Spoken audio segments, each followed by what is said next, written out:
Good morning, everyone. We could take our seats and settle down. I'm calling to order this special meeting of the Santa Barbara City Council and the Planning Commission. Today is Thursday, October 25th, 2018. Let's do the Pledge of Allegiance. Thank you.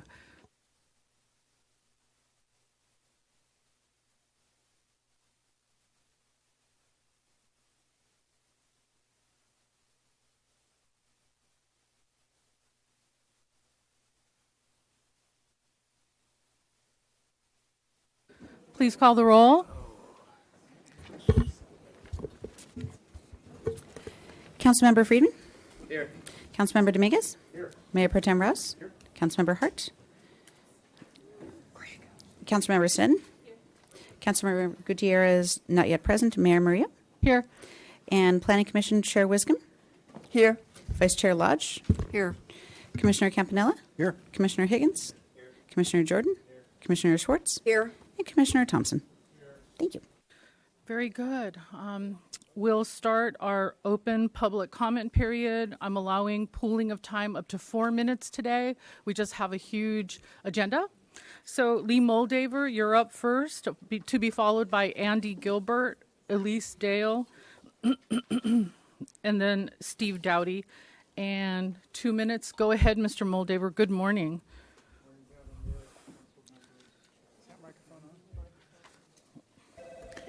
Yeah. Morning, Madam Mayor, council members, planning commissioners. I'm Lee Moldaver speaking on behalf of the Citizens Planning Association, 58 years young and getting friskier every day. One of the things CPA was founded upon was the belief that residents with the correct information can help craft and plan for the future of the community. And in that regard, I would like to let all of the members of the council, the commission, the staff, the public in the chamber, and the public at home know that there's going to be a free demonstration and updated briefing on the Santa Barbara County Conservation Blueprint coming up in the next few days at the Santa Barbara Foundation Auditorium. And even those of you who have seen the demonstration by Dustin and his colleagues may not be aware that just in the last year they've added between 100 and 120 new data layers for land use, history, and natural resource overlays for the map of Santa Barbara County. And anyone who's interested in the history of a particular neighborhood or a natural resource, or where different public agencies' lines of authority intersect, as we've seen with emergency services after the fire debris flow, this would be a tremendous opportunity to learn more from experts. The best part of all is it's not just a demonstration, but the tool is available for free on any computer for anyone who takes the time to learn how to use it. So if you're interested, please check at the website for the Santa Barbara Foundation or the Land Trust for Santa Barbara County on the Conservation Blueprint briefing. Thanks so much. Thank you. Andy Gilbert, welcome. Hi. I am here to talk a little bit about, I live in Hidden Valley Tract. We've gotten a notice this summer about our zoning violation of our small boat and our small 20-foot trailer that's parked in our driveway. We are retirees. We've had them for 20 years in our driveway, which can accommodate, we have a big driveway, can accommodate a lot. We're within 20 feet of the sidewalk, and we got a notice. It's been my husband's lifelong dream to have a boat. We have sold it because we can't find any place to put it.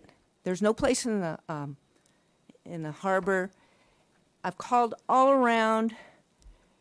He ended up selling his lifelong dream. He's fished once a week. We supplied our little neighborhood with fish. We go traveling. We've camped 80 days a year. We can't, and now we have to move our trailer. We moved our trailer, and there's no place in Santa Barbara. There's no place in Gullet to even park our trailer. We found a lot out of town, and now our trailer has rats. This is all very recent. My husband goes out of town all the time to check for rats for our trailer. You can't imagine how upsetting this is. I've lived here since the 50s. We've owned this house since the 50s, my parents did. I turn the corner, and there's 2 trailers within 1 foot of the sidewalk that are still there, which means somebody didn't complain about them. Why somebody would complain about our house, which is not even on a main street in Hidden Valley, is beyond me. Doesn't affect them. It doesn't affect anything. And it doesn't make sense. Your parking laws, you can't park an airplane in your driveway. Thank you, Ms. Gilbert. Okay, Yeah, thank you. 2 minutes goes by pretty fast. Thank you. Elise Dale? I'm Andy's friend. Oh, sorry. Elise Dale, resident, not Hidden Valley, speaking because of what happened to my friend Andy. Santa Barbara is a built-out community, most with old-style lots. Hidden Valley with its wide, shallow lots. Parts of the west side and San Roque with garages in the backyard. And we don't move. There's no place to move. You don't build new housing in Santa Barbara. We're built out. So it's reasonable for families to want to have a small trailer, a pop-up, a boat. There's no boat storage. There's no trailer storage. I know you're working on your zoning ordinance, and I'd really appreciate it if you take a look at this particular issue.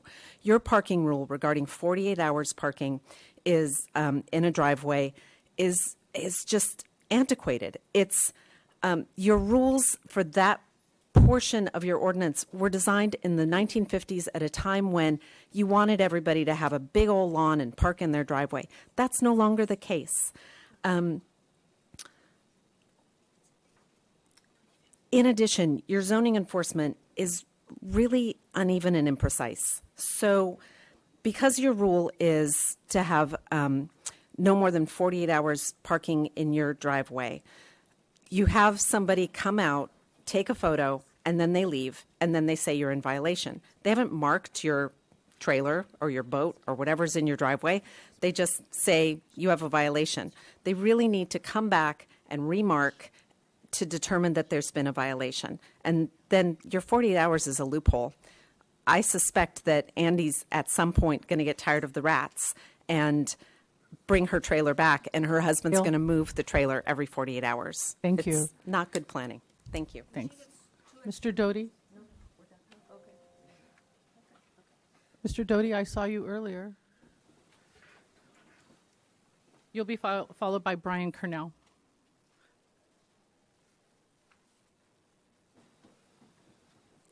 Welcome. Good morning. I'm Steve Doty. I'm president of the Pearl Chase Society, and I support and encourage any moving up on the funding list in priority the historic element changes to the zoning ordinance. I was a member of the ad hoc committee that Mr. Lamone called together to review the ordinance. Also, I've represented the Bungalow Haven Neighborhood Association for over 20 some years now, and was instrumental in getting the guidelines for the Lower Riviera architectural district. And I thank the city for that. It was very helpful. I do see in upcoming projects some confluences, some in possible problems with historic structures and resources. So I want to encourage anything that can be done to move in priority the funding of the historic piece of the ordinance.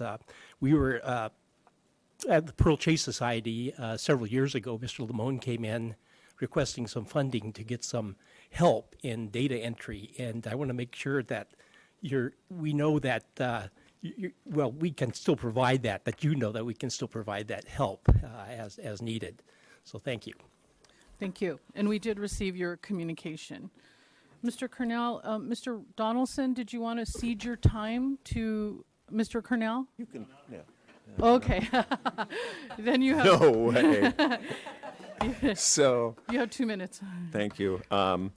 It's been a while that our downtown has struggled. A downtown organization did a report, said housing, among other things, was critical to make it work. It's been over a year since the AIA had its downtown charrette, and nothing has happened. And somewhere down the list of these things that you're going to talk about today is AUD. And I propose today to you that forget AUD, simply take the central business district boundaries, which are defined. It's where you have specific parking ordinances anyway, and increase the density. Increase it to 60 units to the acre. The comparison of that would be El Carrillo, the project we did for the Housing Authority. That's 60 units to the acre. There may be a concern about historic review. We have to have that. I would argue that you don't have to worry because you have that in place to take care of the issues of compatibility. We did a project on De La Vina. It was very critical to make the size right. It resulted in smaller units. So just do this. At the same time, allow for a parking break for those residents. Have them be able to purchase passes within the downtown district. I know Rob has a lot of comprehensive things. We can't wait for you to hire your consultant, go through all the contract negotiations, have them do their thing, have the discussion. We know that housing downtown is critical to it working in the long run. Just get that done now. It's simple. An amendment to the zoning ordinance and the specific CBD. It will also, by the way, allow you to immediately conform with Senate Bill 35, and it's built in. So one last thing. If you do it, go ahead and put in the 10% inclusionary. Just do it. Okay, 60 units to the acre, inclusionary, parking break. Thank you. It can be done quickly. Thank you. Mr. Donaldson, you'll be followed by Anna Marie Gott and then Fermina Marie. Go ahead, please. Good morning. My name is Robin Donaldson. I live downtown now. Some of you may be aware of this, some of you aren't. 412 Anacapa Street. My office is there as well. I built 3 buildings. I'm here really advocating for policies that will enhance the downtown area, particularly the CBT and 400, 500, 600 block. One of the things that I've observed in the past couple of years, there's been 3 projects that have come through for housing on the AUD program, all abandoned. And they're in my block between Gutierrez, Haley, Chapala, and Santa Barbara Street. I think somewhere in the neighborhood of about 40 to 60 units that got somewhere in the ABR and then were dropped. Mr. Moldover referred to correct information. I think it'd be interesting for all of you to be aware of that and to have some data on that and why projects are dropped. And I think one of the things that all of you can help do for the community is to mitigate the risk and uncertainty for either inclusionary developers, market rate developers, as they come in and propose housing. How can you mitigate that? And particularly in a downtown area where we need diversity of housing, inclusionary and market rate. Thank you. Thank you. Ms. Gott? Actually have a handout. You have 4 minutes. Go ahead. I have a handout for you of some things that are not on this work schedule. And before I get to that, I just want to mention that Bonnie Donovan, who is basically running the West Beach Neighborhoods Association, she has attended a number of the downtown parking committee meetings and has taken a look at the Funk Zone parking study. And one of the things that we heard from Rob Dayton was that for the West Beach to be included into that parking study, which will be going to the Coastal Commission, we need council to require it. And we actually really do need that. We have employees that are parking in the residential section of West Beach, and the residents do not have parking because of it. We have way too many people who are parking in any place they can find free parking because that area has been overdeveloped without sufficient parking. Regarding my letter or bullet points for you, one of the things that is a hot topic for me is short-term vacation rentals, as all of you are very much aware of. When we don't have enough water, we don't allow building. We don't have enough housing right now, so why are we still allowing residential units to be turned into permanent use as hotels and short-term vacation rentals? It doesn't make any sense. We have plenty of commercial space. Allow that commercial space to be turned into a short-term vacation rental if you want it.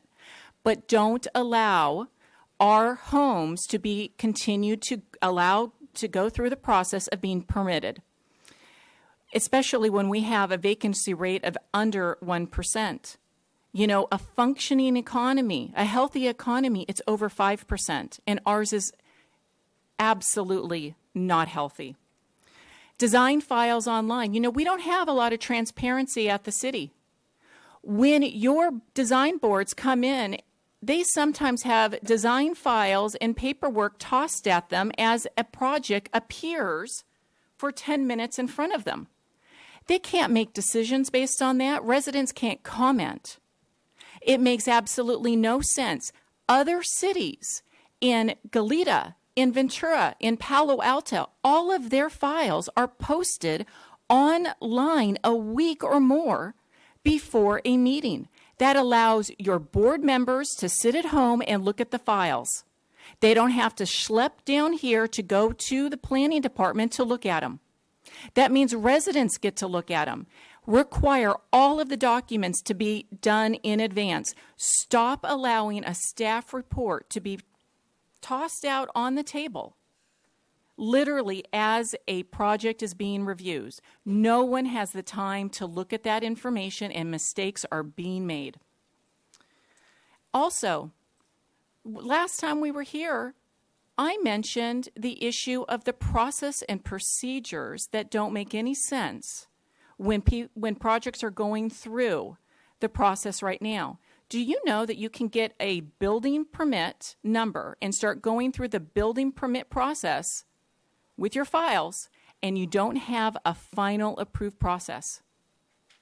How many times do projects go through with the incorrect approval? They're not even approved for one thing, and they submit their projects. And guess what?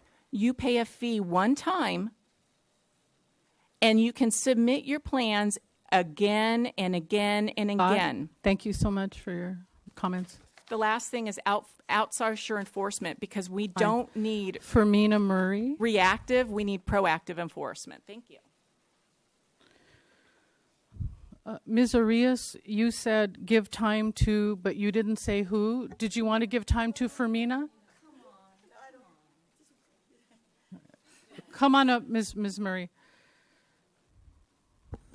Hello, good morning. Thank you for having us.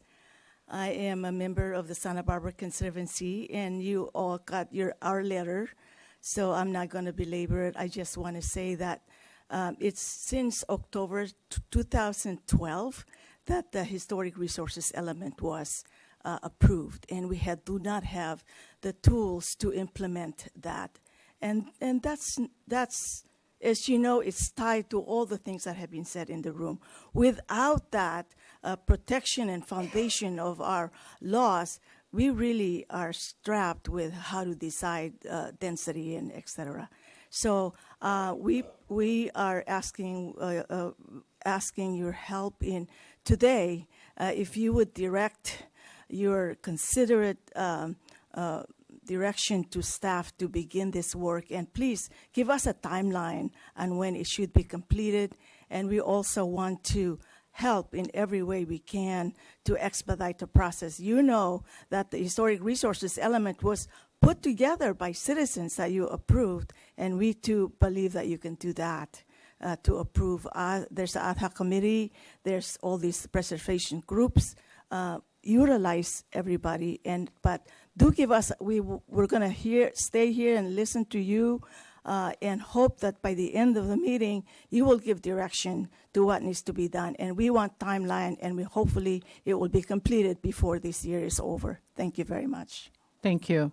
Michelle is next, followed by Mark Sheridan, and the final speaker will be Ellen Bilston. Welcome. Hi. I get really nervous speaking in front of people, so I'm just going to read what I wrote.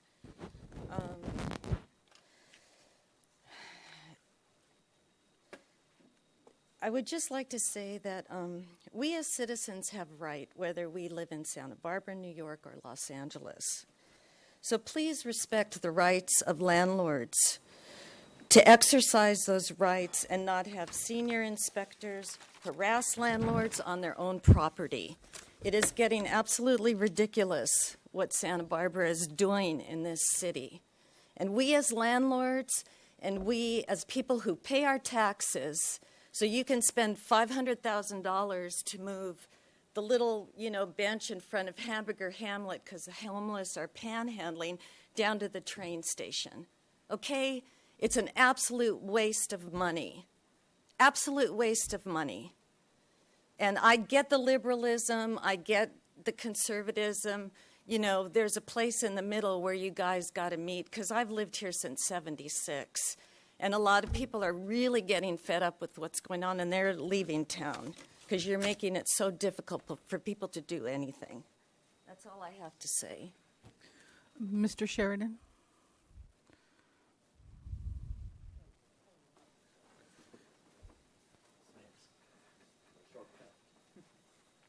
Welcome. Thank you. Good to see you all together making some decisions. I will agree with, my name's Mark Sheridan, city resident. I will agree with Brian earlier, get rid of the AUD, but and the idea of an earlier speaker of reinforcing protections for our historic resources. 60 units per acre is a little absurd, though. You must be diligent in protecting our neighborhoods. And this is a divide and conquer, be sure to know, to split off the downtown from other city policies. Unfair, unjust, outrageous, to impose such densities on downtown. Why should the downtown absorb the tourist industry and now this super density scam? So I know this isn't reality, it was just brought up, but I know how these things can catch fire.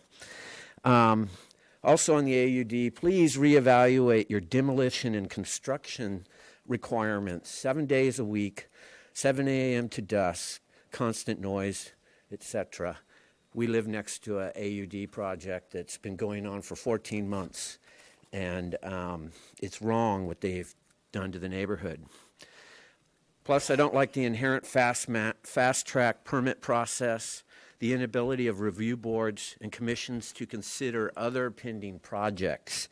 Hey, I thought community planning was consider the whole community. I already talked about loss of privacy. The idea of lot line adjustments and setback giveaways, loss of landscape, loss of our open space, and the ability of the neighborhood to push back during construction, as I mentioned. Underparking, you know all about that. And then one of the most insidious things with it is this lot line merger that's going on, where now you have one landlord where there was an entire block of landlords. Mr. Sheridan, can you finish your thought, please? You're out of time. Okay, I'm out of time. Thank you. Okay, thanks. That closes, oh no, Ellen Bilston, come on up. Good morning. I agree. It's great to see both City Council and the Planning Commission together working on this really important issue.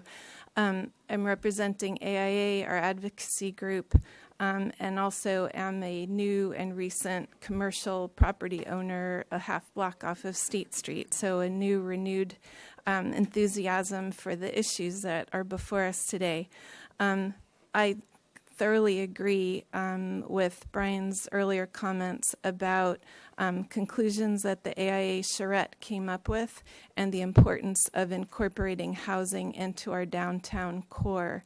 I think there was a lot of analysis done about surface parking lots right in the downtown area where the land can be much better utilized, incorporating some amount of parking at the ground level but housing above to back up the retail corridor that we have along State Street.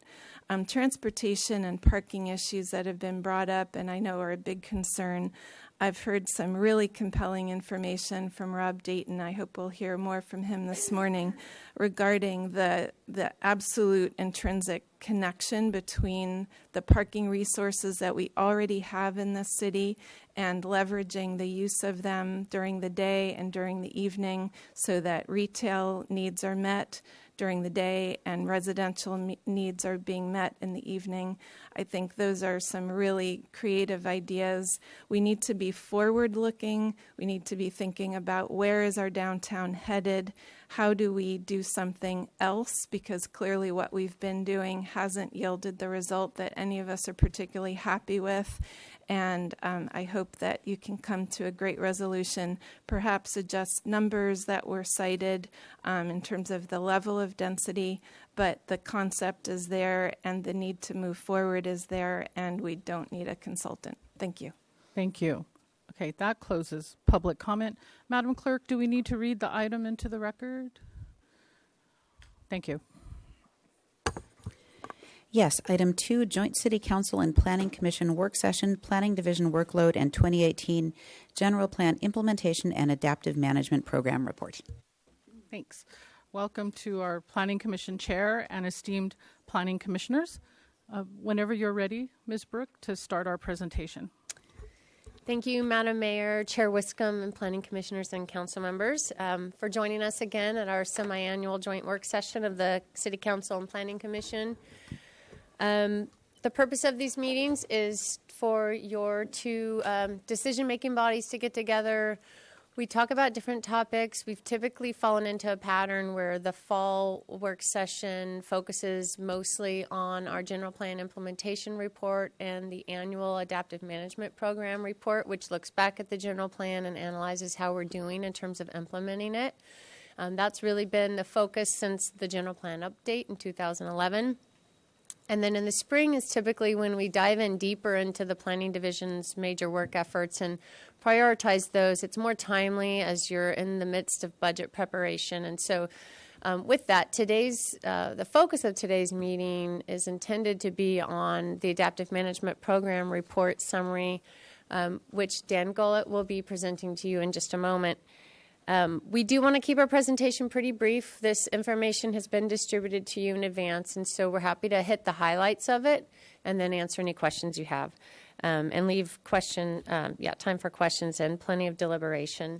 So before I turn it over, though, I will introduce Dan Gullet, Principal Planner. As you know, Deborah Andaloro retired somewhat recently. Dan was promoted to Principal Planner. I'm happy to have him by my side and back in the Planning Division. Before he was Supervising Transportation Planner, he was in the Planning Division as a Development Review Case Planner for many years. And so he'll be giving a good part of the presentation as well. In the room here behind me are a stellar team of supervisors and other managers in the city. If you have detailed questions about anything that we present, we might turn to some of them to help answer those. So with that, I'll turn over to Dan, and the agenda for today is really the focus on the AMP. I'll finish with just an update on where we are with some of our major work efforts, and we'll get rolling. Thank you. Mr. Gullet. Good morning, Madam Mayor, council members, planning commissioners. I'm pleased to be with you this morning. So I'll be truncating the presentation that you have in front of you. But if there's anything in the presentation you want to discuss further, please do so. So as Ms. Brooks said, this is an annual report we give to the Joint Planning Commission and City Council meeting. This is the fifth of such reports. each year it's a little different, and it's evolving, and it also speaks to things going on at the time we do these reports. The intention of these reports is to take a look at whether the general plan implementation is moving toward meeting the vision of the general plan. How are we doing on the general plan? This is part of the adaptive management program, which was introduced in the 2011 general plan. The intent is for us to keep an eye on what's going on and to be able to move quicker to adjust plans, programs, and other things to the changing world. So the Planning Commission received a more thorough presentation on this last week and discussed it last week. My part of the presentation will be focused on development trends mostly. So the general plan vision components related to that are on the screen, and I'll read through them. Manage growth within limited resources to retain the desirable aspects of the city without sacrificing economic vibrancy and demographic diversity. And the other is allow as much housing as possible within resource limits to provide an array of lifestyle options for a diverse resident population.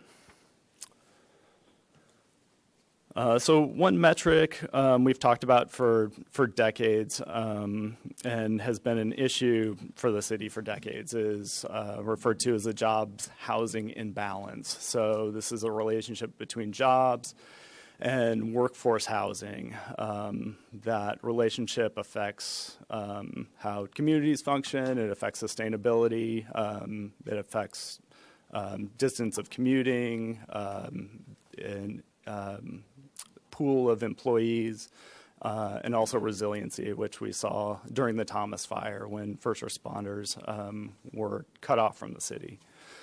Historically, there's been an undersupply of housing and an oversupply of jobs.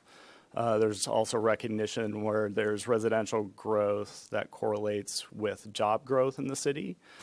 So our general plan policies intend to limit non-residential growth. So that's consistent with Measure E from 1989 that's been carried forward, and also incentivize additional housing to balance the equation on both sides. That said, there's inherent limitations with looking at just the simple ratio of jobs and housing. So ratios were done in 2009, and information we have from 2017 as well. When we're looking at that simple ratio, it ignores who is using the housing and preferences of the workforce. So our housing houses retirees. Sometimes there's second homes. Sometimes we have employees who prefer other types of housing. They want the additional bedrooms in the yard, and they're willing to commute to get that. So that it is a gross number, and just to make clear what the number means, it's simply jobs divided by housing. If you have 40,000 jobs and 40,000 houses, then your ratio is 1. So other factors that inform what's going on in the city is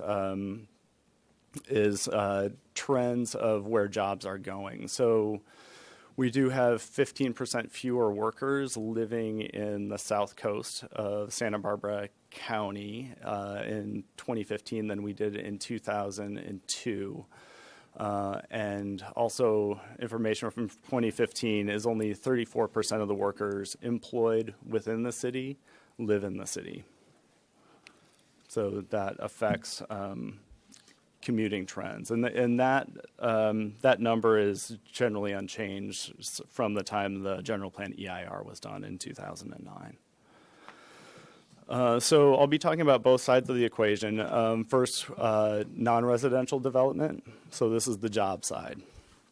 So there's a lot of information on this table, and I'll walk through a couple of these cells. So our primary mechanism for regulating non-residential development is the city's non-residential growth management program. that was adopted in 2013. So what this does is carry forward what was adopted by the voters in 1989, Measure E. It was recognized then that there was jobs, housing imbalance, and resource limitations, and this is generally how it was approached then and how it's approached now. So the way this works is there are different categories of non-residential development. Community benefit, small addition, and then vacant property are the general categories. So this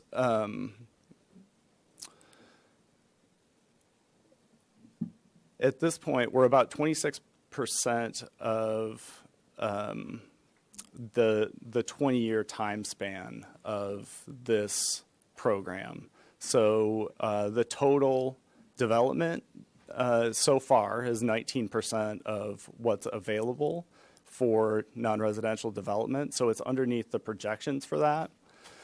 The one category that is right at that number is the community benefit category, and the big project associated with that was direct relief.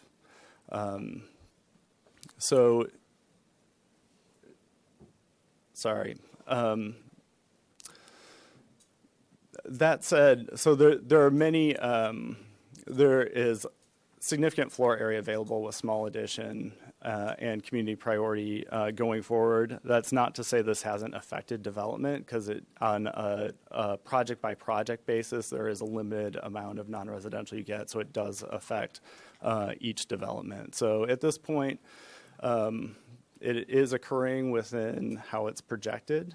Staff isn't recommending any course corrections, and we will be continuing to track and report the non-residential growth management.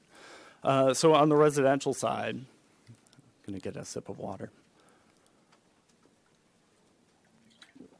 I want to focus on the average unit size density incentive program. And this, too, has a lot of information. So this is all AUD activity from 2013 through August. On the left, the height of the bars are the number of units involved. So the different colors, there's a key at the bottom. So the gray is pending. The blue is building permit issued. The blue is approved. The red is building permit issued. And the black is certificate of occupancy. So what this shows is at the end of each quarter, how many units are in which category. So to illustrate this, I'm going to take the MARC project for an example. So the MARC was submitted as an application in Q4 2014. So this is a project at 3885 State Street. It's 89 units. So this proceeded as pending through 2014 Q1, then moved. It was approved in 2014 Q2.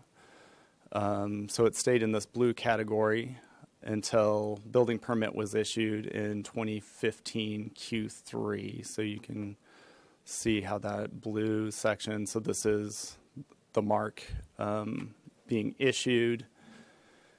And then it received its C of O in 2017, quarter 3. So looking at the trends too. So what the all but the black shows what's in the pipeline. There's been a bit of a flattening since 2017. All of these black bars show what received occupancy. This chart shows both the AUD projects and the accessory dwelling unit projects primarily. So this shows the cyclical trend from 1999 of those projects What's different in these bar graphs is it's annualized. So every year this is a snapshot of what happened. So whereas on this chart the black bar is cumulative, and that's where we're at with AUD at 2018 Q3. This is showing the occupied housing as it falls off at the end of every year. Mr. Gullet, Councilmember Dominguez has a question. Do you know what that number is, the black data in the last column? The number for AUD? Yes. Or for all? No. The cumulative complete or certificate of occupancy. Oh, yeah, I do. I have it later in the slide. I can get that.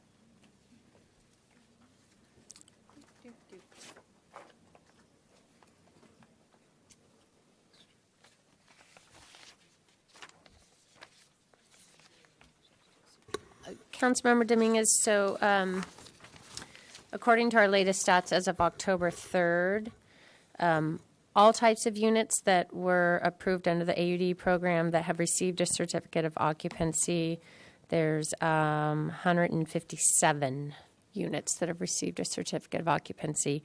39 of those are, well, I take that back, sorry, that doesn't include affordable units, so I'd have to go,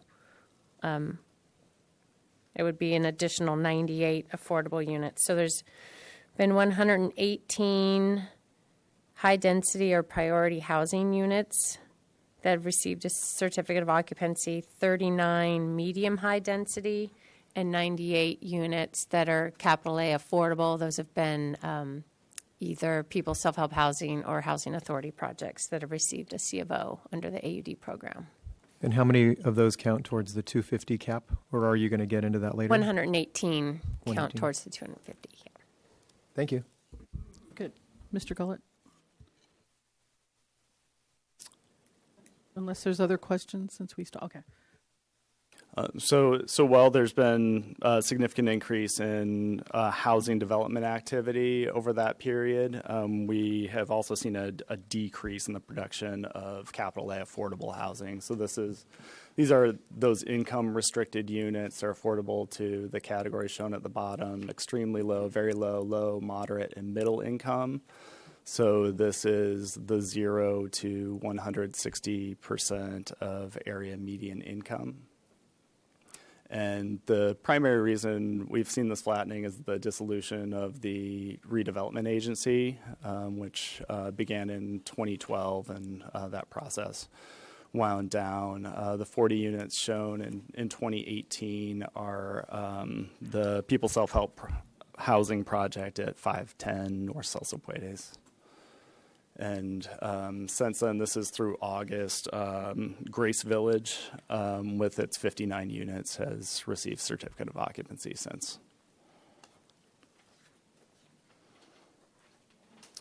So staff's recommendation is similar: continue to monitor housing development and report. Also continue and expand affordable housing programs, and proceed with AUD program amendments as directed and as directed by the City Council and the Housing Task Force. A question from Commissioner Schwartz. Mr. Gullet, are you going to get into greater detail or have a slide specific to the remaining AUD amendment items that Council forwarded? Ms. Brookwell? Okay, thank you.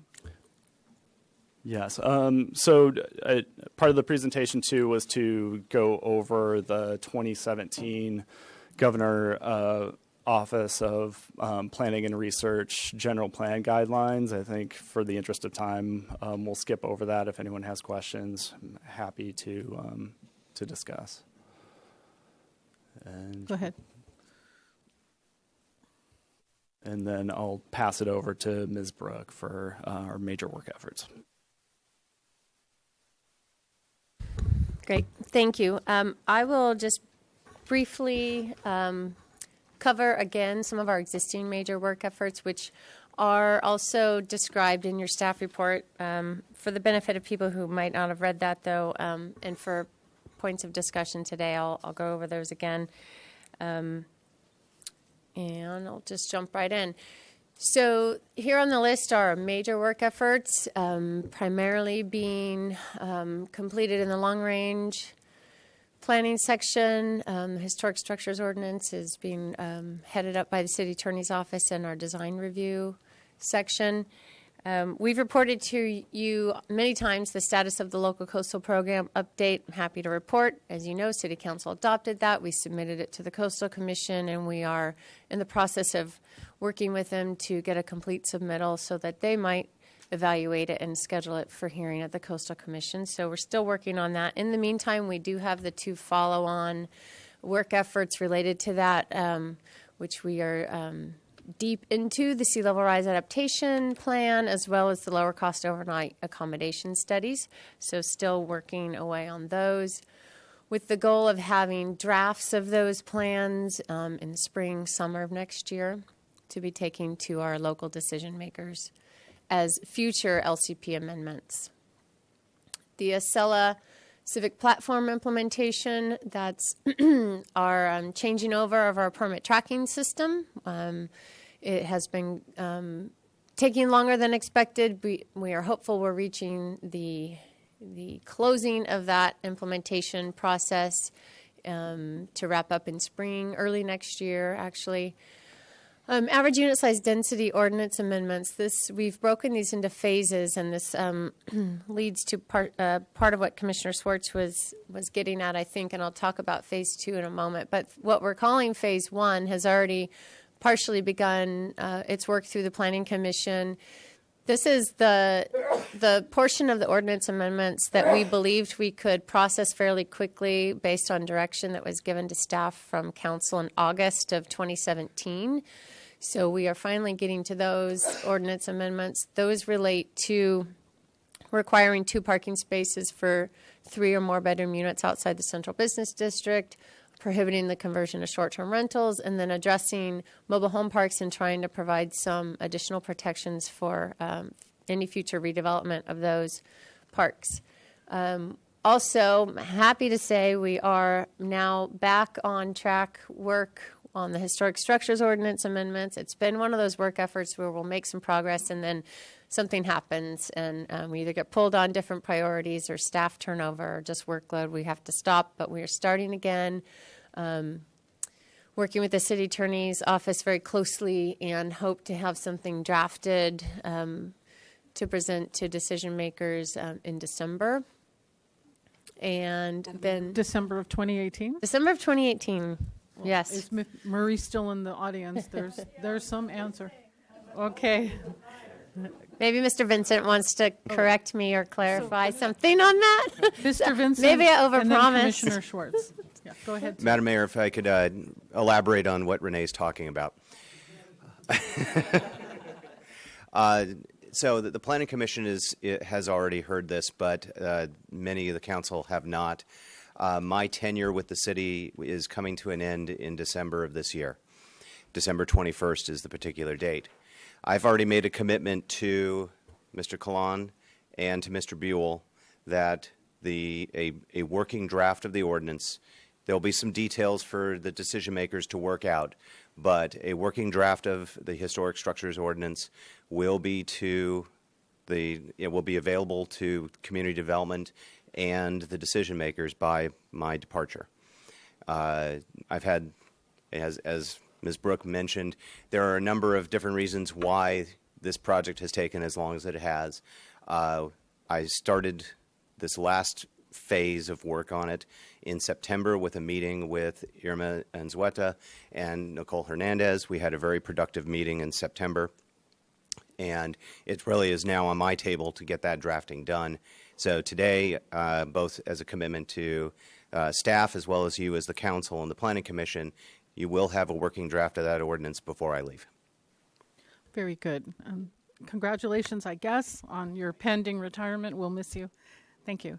Ms. Schwartz, did you have a question? Just to Ms. Brooke, So I'm just quickly looking at the slides. I don't see a standalone slide for AUD. Now, this slide mentions Phase 1, but we have, and we discussed last week at Planning Commission, Phase 2, and then there is at least one item outside of Phase 2, and I've had an email exchange with staff about my observations of the difference between the general plan, AMP, and the staff report for today pertaining to Phase 2 and inclusionary. So what I would ask, Madam Mayor, is today I think is the day for staff to help us reconcile and put together a comprehensive list that actually reflects exactly what the council voted on by majority vote and push forward to the Planning Commission, because I think there's still confusion as to what that list comprises. And so when you get to your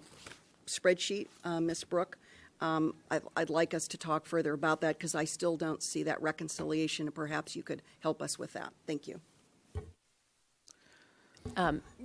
Thank you, Commissioner Swartz. I will touch on that in my next slide, the timing and content of Phase 2. Just quickly wrapping up here on our existing work efforts. Land Development Team Fee Study, we kicked that off a couple months ago.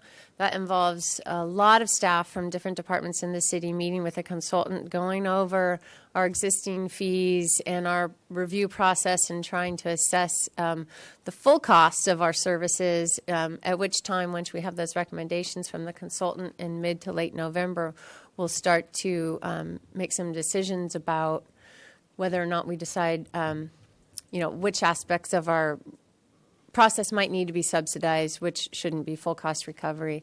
It's been very enlightening meetings and discussions.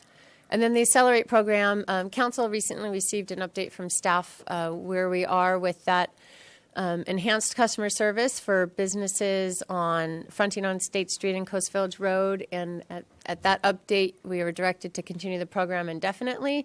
So I list it here. It will just move on to an ongoing effort after this point going forward. But it is still an additional effort that we have dedicated staff to work on.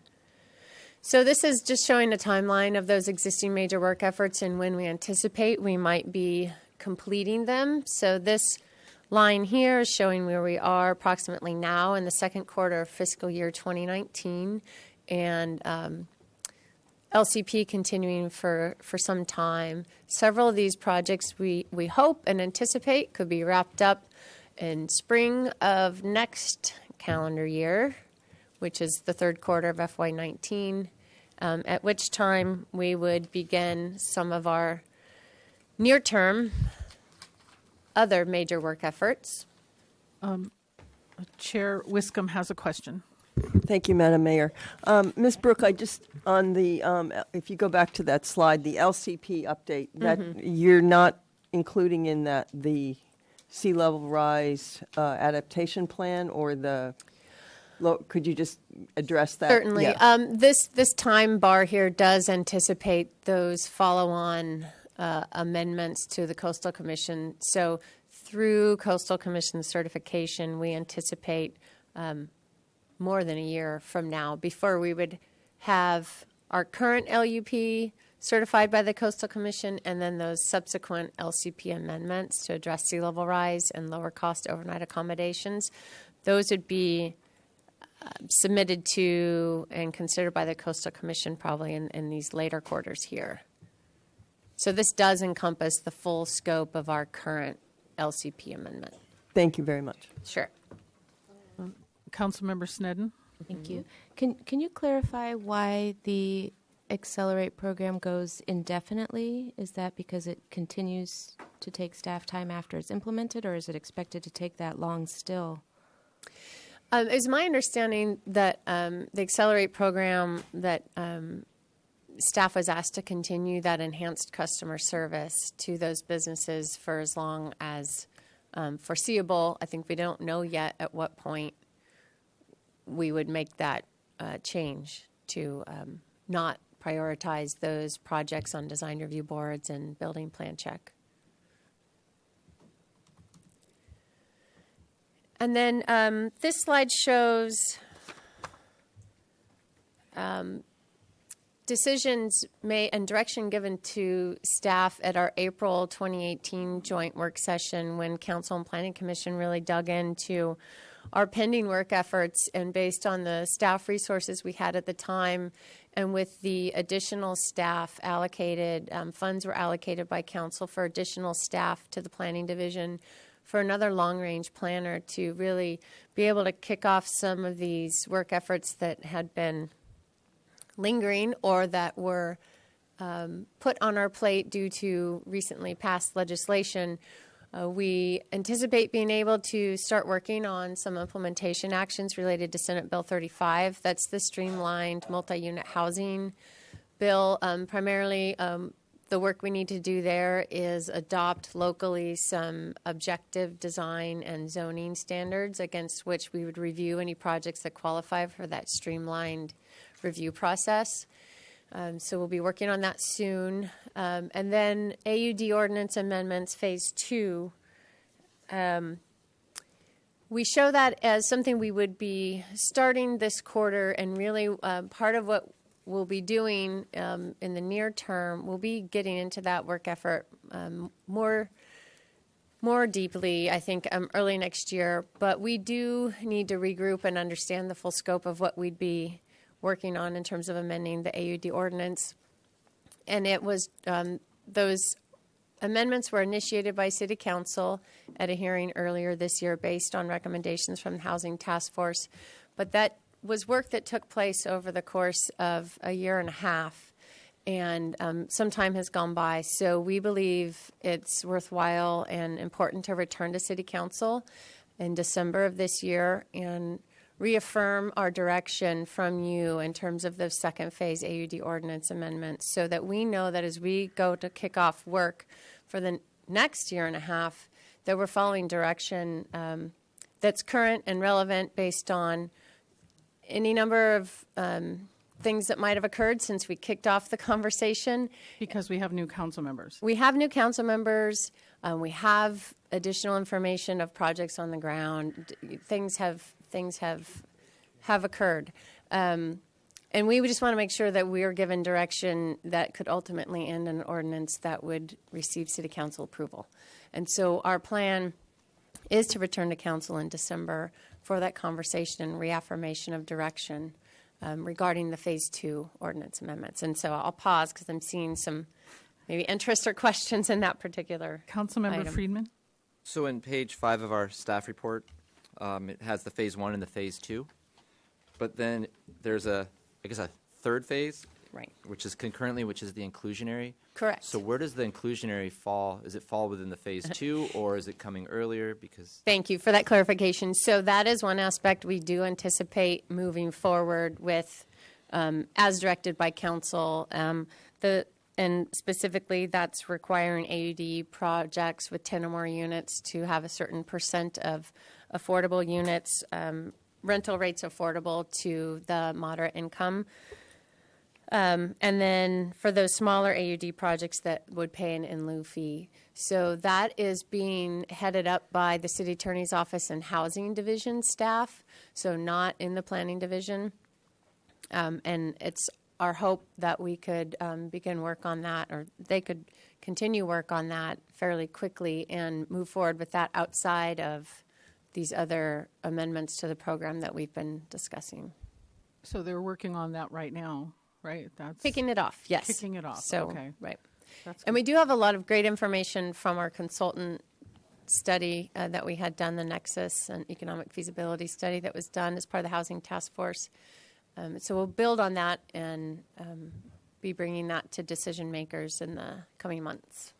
Commissioner Schwartz and then Commissioner Jordan. Ms. Brooke, so this is slide 20. I have a question for you about the AUD Phase 2 moving into or proceeding through 2020. Does staff have a newly determined date at which point the AUD trial program will sunset? Because any further delay, my concern is, as you might imagine, any delay, we could be bumping up against the work that's needed to determine revision, so forth, prior to sunsetting of the entire ordinance in the program. Thank you, and that is an important question. Thank you for asking that. So our current projections, based on how we're seeing projects proceed through the process and be constructed, is that we might have that 250th unit occupied in late calendar year 2020. So this is fiscal year 2020, which quarter 4 of fiscal year 2020 is really the end of June 2020. So, but that is something we're quite aware of and making sure we're monitoring that. And if we need to, for any reason, push that particular aspect of the ordinance faster, we could do that, because otherwise we would roll back to variable density if nothing else was amended in the ordinance to address that. Good. Commissioner Jordan. Thank you, Madam Mayor. So, Ms. Bruck, the bar you're showing up there is 2.5 years plus away from right now. It's the middle of 2021, and I guess I could make a point that some of the things on that deserve to be handled a lot quicker, but the answer on inclusionary is especially vague. So I understand you saying it'll be handled outside of those processes and happen sooner, but when? I mean, aren't there people in the room today that can actually give a real answer to a timeline on when we could expect from to the see city something? attorney's office is coming up. Okay.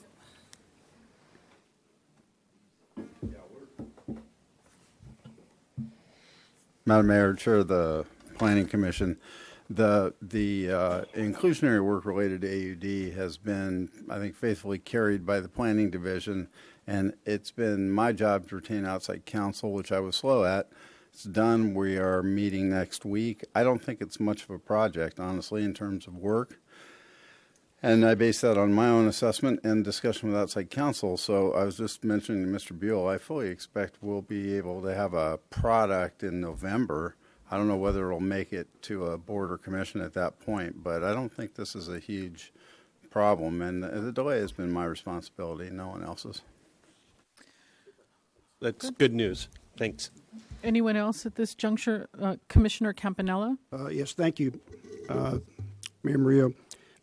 We have, at the Planning Commission, have been getting briefed on new state housing laws and, let's say, things for consideration as we're looking at specific projects or policies. I'm wondering if this is going to be reviewed when this package goes back to City Council as far as the items, whether, given what we understand on current state laws, whether anything should be reevaluated because of that. I know the Council... The initiation of an ordinance for a cap, which came out in August of 17, was subsequently reviewed again in February of 18, given new state laws. So I'm wondering if other items that are on the Phase 2 list would also be looked at in that light before we move forward on those items. Thank you. Thank you. So, Ms. Burke, you were thinking December 4th would be a time to bring back AUD. Would it load us up too much to also, you're saying, look at the state law ramifications? Well, Madam Mayor, we would, in that discussion with City Council, we would make sure that any guidance we give you would be consistent with state law. So state law's been amended since the prior direction and would affect how the AUD ordinance could be amended. We, both professional planning staff and the city attorney, would be guiding you to make sure that anything you direct us wouldn't be in conflict with that. Okay. Thank you. I'm getting close to wrapping up. New zoning ordinance cleanup amendments, we've had to put that on hold. This is just a series of amendments after living and working with the ordinance for some time that need clarity. We've had to can't continue work on that until the Acela Civic Platform program is implemented, and I have some zoning staff returning to other functions.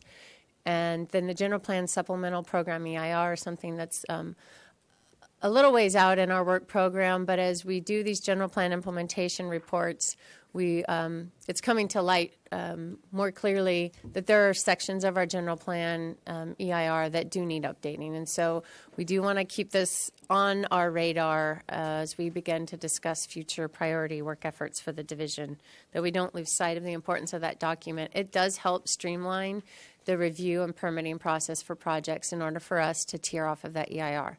So it's important that it remain current.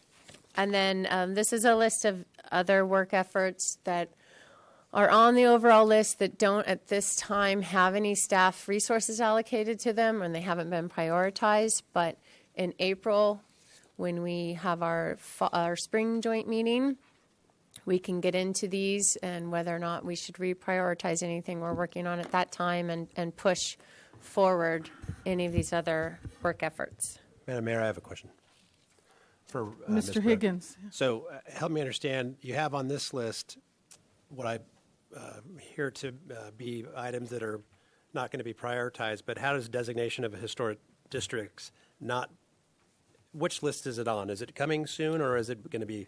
Sure. So I'll clarify what that bullet point there, the actual designation of historic districts is a future work effort. So the amendments to Title 22 that set up the framework for how districts would be designated is this work effort that's been started and stopped.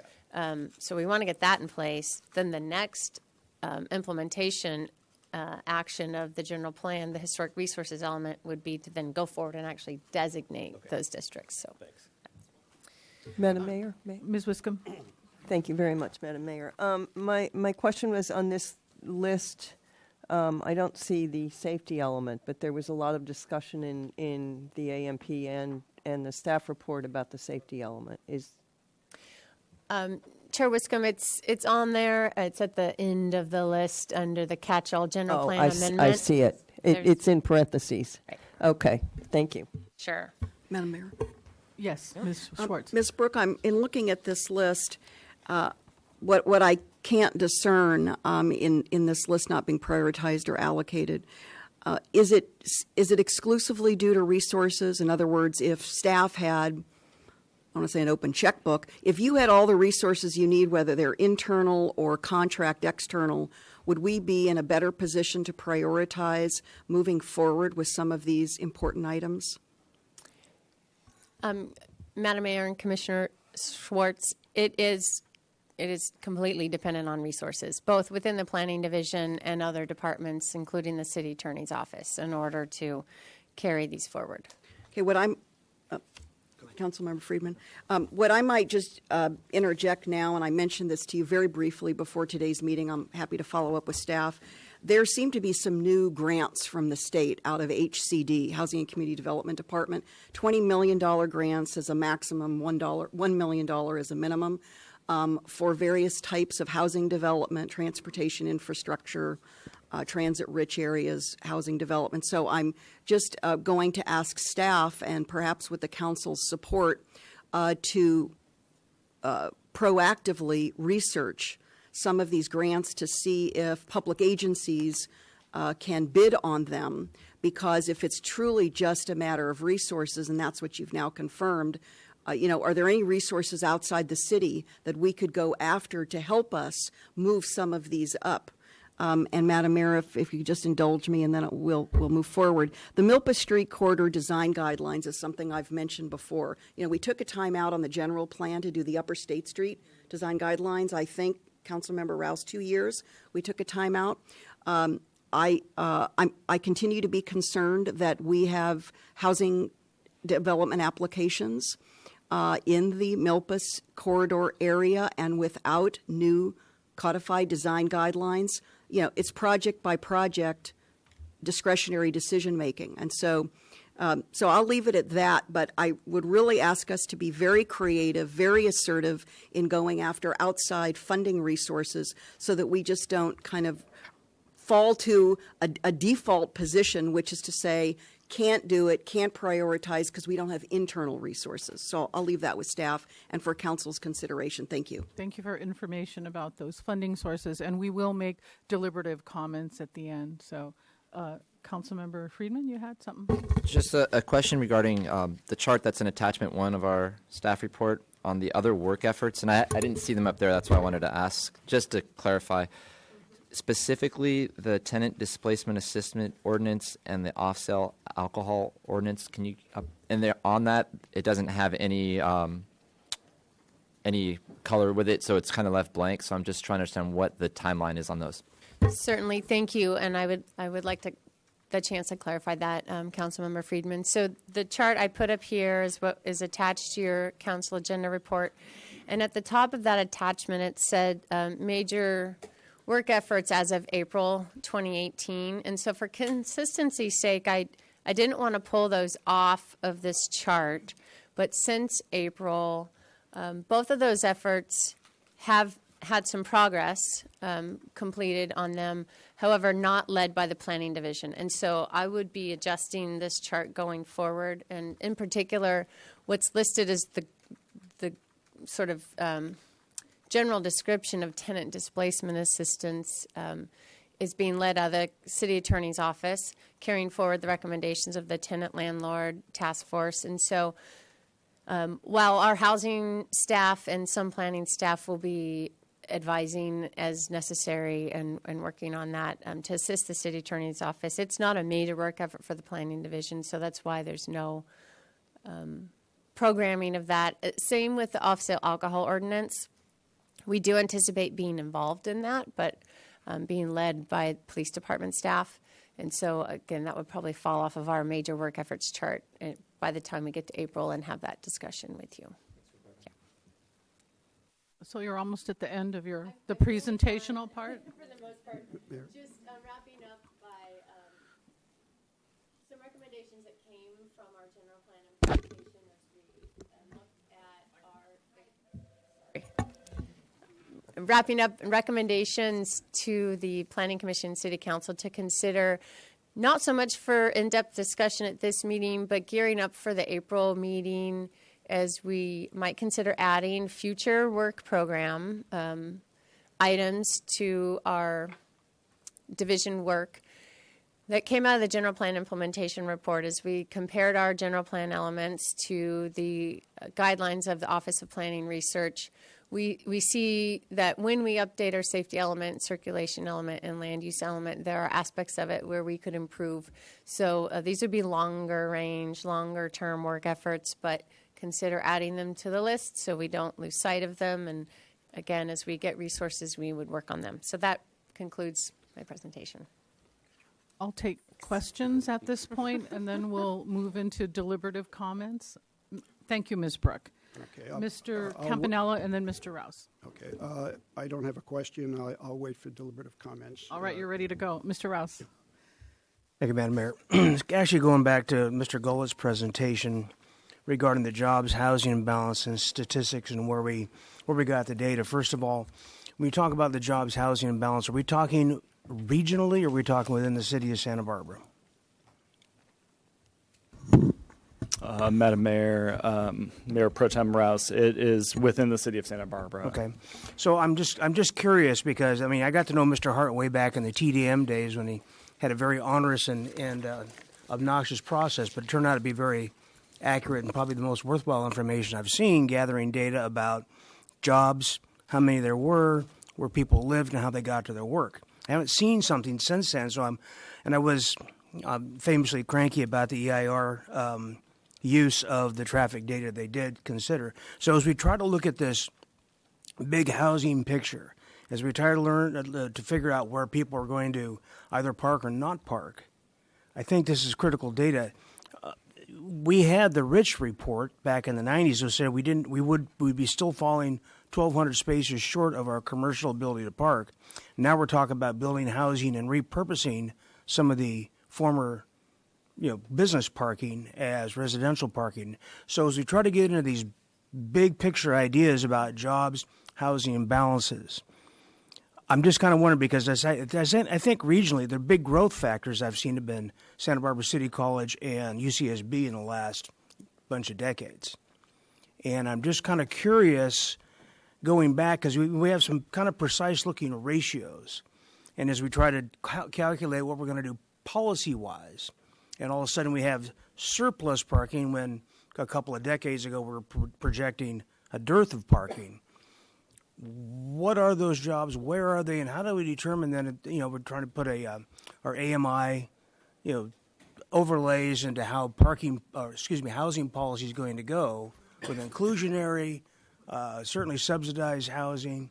And I just feel a little bit I just feel a little bit underinformed data-wise in terms of, and I'm sure you, that's why I was getting back to my question, where this data comes from, how recently is it updated, and how are we analyzing within the city of Santa Barbara, which is the scope we're talking about. Sorry for a long question, but. Yeah, so this data is from the census. It's an acronym, LEHD. It stands for Longitudinal Employer Household Dynamics Program. But there is a visualization available with it too. So there's more data and there's more ways of looking at this data moving forward. So you can actually see where people are living and where housing is. And I anticipate we'll be using tools like that to inform these decisions moving forward. On the downtown parking situation, it's a changing economy. There's changing uses downtown, so that's something to be considering too as we're thinking about repurposing our downtown parking. And I thoroughly agree with that. But going forward, is that having the real data in hand, or having what we would consider, boots on the ground kind of data, habits may be changing. But if you look at, you talk about the ratio of the jobs, housing, and balance, it doesn't square. People are still driving vehicles, and we still do talk about congestion and traffic in a way that suspects that we have commuters coming in. So I'm trying to get something I can go into one direction with, and I'm a little confused at the time. But thank you. Well, that triggered a question for me about repurposing downtown commercial space for housing.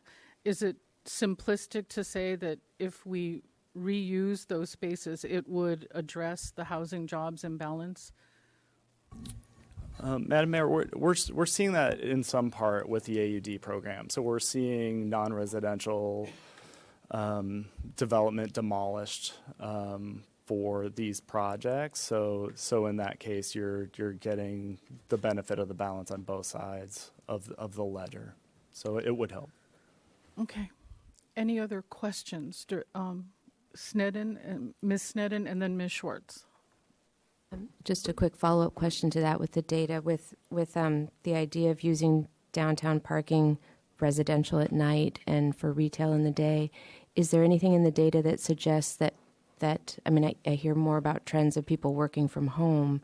So how do we know, or how would we know that people who are residents were actually leaving during the day and coming back at night, or how do we get information on that? Madam Mayor, Councilmember Snedden, so this is stemming out of the discussion that was had at Housing Task Force and City Council to some degree. So what we were looking at was occupancy of downtown parking lots, and what we're seeing is there's a lot of spaces available at night because during the day you have some employees coming. A lot of those businesses have their parking peaks during the day. So we saw an opportunity at night to park for residential. We haven't dug into that since. So the direction from council was to explore that with Planning Commission, and we haven't done that work yet. Okay. Ms. Schwartz? Thank you, Madam Mayor. I have a question. Page 6 of the staff report discusses design review and historic preservation, the Historic Resources 5-year work program. I wasn't clear if there's a definitive timeline in which staff is anticipating presentations to the council. I see it says, early adoption in 2019, and I'm looking at the slide, the matrix that the staff, slide 32 of the PowerPoint. Historic Resource Design Guidelines, third quarter of 2019.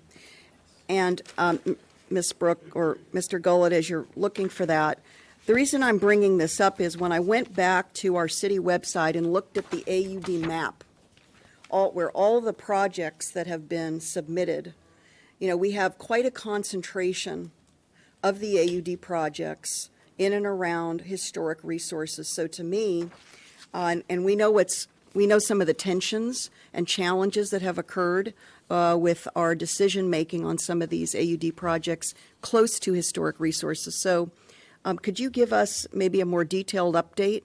And again, whether internal resources are the exclusive constraint, and what perhaps we could do about that to see if we can accelerate this work effort. Sure, Madam Mayor and Commissioner Schwartz. As referenced in the staff report and on our list of major work efforts, the historic resource design guidelines are actually done. Well, I say that. They've been approved by HLC. They were approved by HLC several years ago. And they're pending City Council adoption because we wanted to bring those forward with the Ordinance Amendments to Title 22. So they're a companion document. And those design guidelines are, the objective of them is to actually provide guidance to applicants, property owners who own historic resources. So not projects proposing redevelopment within the context of historic resources, but if you own a home that's designated historic resource, how should you best go about making an addition or changing out your windows or adding a second floor? So that's really the objective of those guidelines. Okay. Well, this is, I guess, a bit of confusion then as to what historic resources work still needs to be studied, completed, reviewed by decision makers as it pertains to consideration of historic resources and design guidelines relative to adjacent development, proposed adjacent development. Sure. So we have existing design guidelines that the HLC and ABR use. And in fact, behind me are the compatibility analysis criteria that both of those design boards have to be able to find in order to approve a project. And one of them is consider that these projects need to be sensitive to adjacent historic resources. So those are in place, and we have design guidelines that help guide the decision makers and compatibility, streetscape continuity, so that developments don't overshadow historic resources. So there's guidelines that help in that way. And then also in the recent couple of years, part of implementing our 5-year historic resources work program, we have better documented publicly and put on our website a database of all of our historic resources. We also now have a layer on our GIS map that shows a 50 and 100 foot buffer around historic resources, which is just a screening tool for staff and the public and decision makers to know, oh, my project is within 50 feet of a historic resource. I need to look more carefully at these guidelines. So we're trying to put out more tools to make people aware if they're developing next to historic resources, and then also having those flags early on in the conversation with design review bodies that you have several historic resources next to this project, so look very carefully at these guidelines when you're making your decisions. Okay, if I may, would you like all the questions now? I have a couple of additional ones. We're doing questions, but okay. Mr. Vincent had some response to yes. your last question. Thank you, Madam Mayor. To add on to Renee's, Ms. Brooks' answer to Commissioner Schwartz's question, where I also see some of this work coming out of what Ms. Brooks mentioned before or previously on the SB 35 and the development of objective design and zoning standards. Those will be key for implementation, not only for SB 35, actually. I think it would be even more critical for the city's compliance with the Housing Accountability Act. Both of those state statutes expect cities to apply objective design and zoning standards when reviewing projects, and we've been relying on the project compatibility findings for our decision-making process, particularly with the AUD projects. that's going to require some reconsideration as we are implementing objective standards. If you look at this list here, that it is a very subjective list. It requires or expects very subjective decision making, and that implicates both SB 35 as well as the Housing Accountability Act. And so I see that being a primary focus for our work going forward in the future. Oh, thank you. That was so helpful, Mr. Vincent. On page 7 of the staff report, this is the discussion about zoning enforcement. We had several members of the public here this morning talking about it. I was wondering, if not today, maybe as a follow-on, staff could help us better understand how the zoning complaints are prioritized. So like first come, first serve, or is there some kind of a screening and ranking process depending upon the transgression, shall we say? Madam Mayor, I'll try to answer it quickly. So they are prioritized. So we primarily receive complaints from members of the public or other decision makers, community members, design board members, and we have a priority system in which they get filed, and our zoning enforcement staff work through that priority list in order, with pretty rare exceptions to that. So I guess for better or worse, we had more zoning enforcement staff allocated recently, and so we were able to work through that list more quickly. We have regularly had a backlog of hundreds of zoning complaints for many years, and so for that reason, these lower priority complaints, some of which you heard about today, parking in the driveway, had not been followed up on by staff, not because there wasn't necessarily a violation occurring, but just because we didn't have the resources to get that low in our priority list. Well, we finally did. And so we worked our way through the list. And that's why I say, for better or worse, we're down to those lower priority complaints that either might have been sitting for a while, or else they would have probably been on a backlog for well over a year, but they're not now. So these seemingly lower priority cases we can get to much more quickly now because we've worked through the backlog. And that's a little bit of the rub I think we're feeling, as well as the regulations that don't allow oversized vehicles to park on the street. Some of that, the repercussions of that is that they were moved into driveways and setbacks and such. And my last question is on page 8 of the staff report under the section Land Development Team Fee Study. We've received lots of feedback from the community, from the public, especially applicants, on fees. And so the comment here that the consultant is nearly finished with the data gathering, expected to provide initial recommendations to staff in mid-November.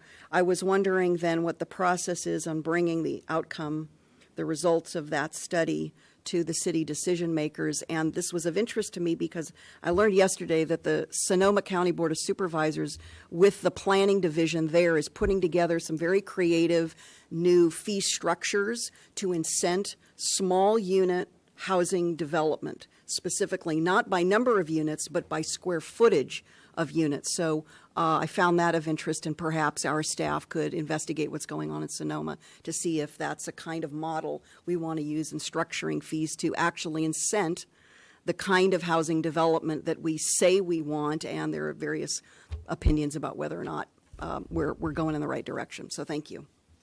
Sure. Madam Mayor, a quick answer to that as well. Ultimately, what comes of this fee study will be a new fee resolution for land development team services that will be presented to City Council for their adoption as part of our budget cycle. And at that time, Council would be making the policy decisions as to how high should fees be for certain projects. Like I said earlier, we would first get from the consultant full cost recovery, so we would understand exactly what it means to be 100% cost recovery as a land development team. I don't anticipate that that is what we would present to council or what council would ultimately adopt, but those discussions would occur with City Council. Okay. Other questions? Commissioner Lodge. Thank you, Madam Mayor. Mr. Gullet, the numbers you gave on the employed and living in the selection area is 34.2%. That's on the, I'm looking at this graph. which Timmy Bolton said to me. So, so the rest of you don't have it, but in any event, it refers to what Mr. Gullet commented on that. The 34.2% of Santa Barbara residents are employed and living in the selection area. That's of all the jobs. There are 54,000, this is U.S. Census figures from 2015, 54,000 jobs in the city. And those 34% of those are filled by city residents. However, if you look sort of at the other way around and look at those who live in the city, 53% live in the city and are employed outside, and 46.7% live in the city and work in the city. So it kind of gives a different picture of how many people are coming and going, and that there is a significant portion of the city residents that are commuting out. So you want a clarification on that, or you're making a statement? Well, am I reading this correctly? Thank you. So I don't have that data in front of me. I'm happy to look at it. What I would like to do in future years is have a more robust conversation about jobs, housing, like where people are living, where people are working. I think it's really important information for this group to have.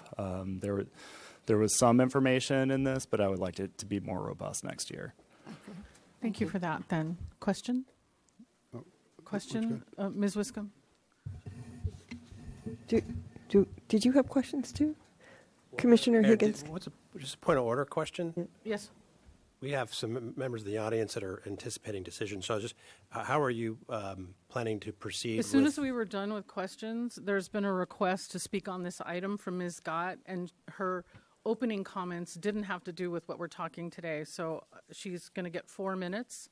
And then Jose Arturo Gallegos is asking for 2 minutes. So my question was, are you planning on asking for some sort of a vote or a motion to direct, or how will that work? We'll come back for deliberative comments, and the Planning Commission members will go first so that our City Council will be informed as to your thoughts and recommendations. Okay. And we'll go from there. Ms. Wiscombe. Thank you, Madam Mayor. I wanted to go back to some of your priorities of updating the safety element, the environmental resources management element, the land use reporting element. A lot of those deal with flood, and you've talked a lot in your reports about flood mapping. You need to do more flood mapping and more information gathering, I think, to establish policies there. So I'm just wondering, is there an opportunity here for that to be started? Because those will all be integrated into those plans, as well as, I'm hoping, at some point, a new wildland fire plan. So is this an effort that's already ongoing that will then meld into these plans?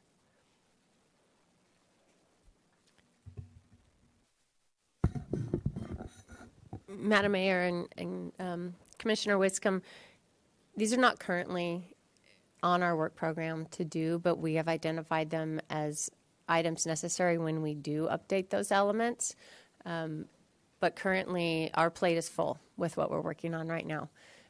We can discuss in April where we are with other work efforts and staff resources at that time, and which ones take priority at that time.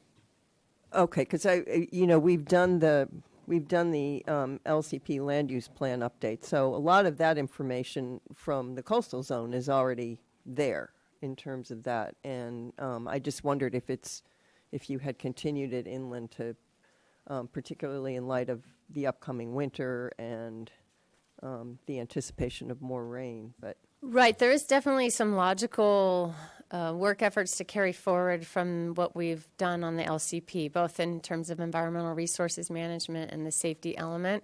It's just a matter of staff availability to work on them. But I do hear what you're saying, and there is definitely some momentum that could be carried forward by updating those two elements as well. Thank you. Okay, Mr. Campanella. One more if I can.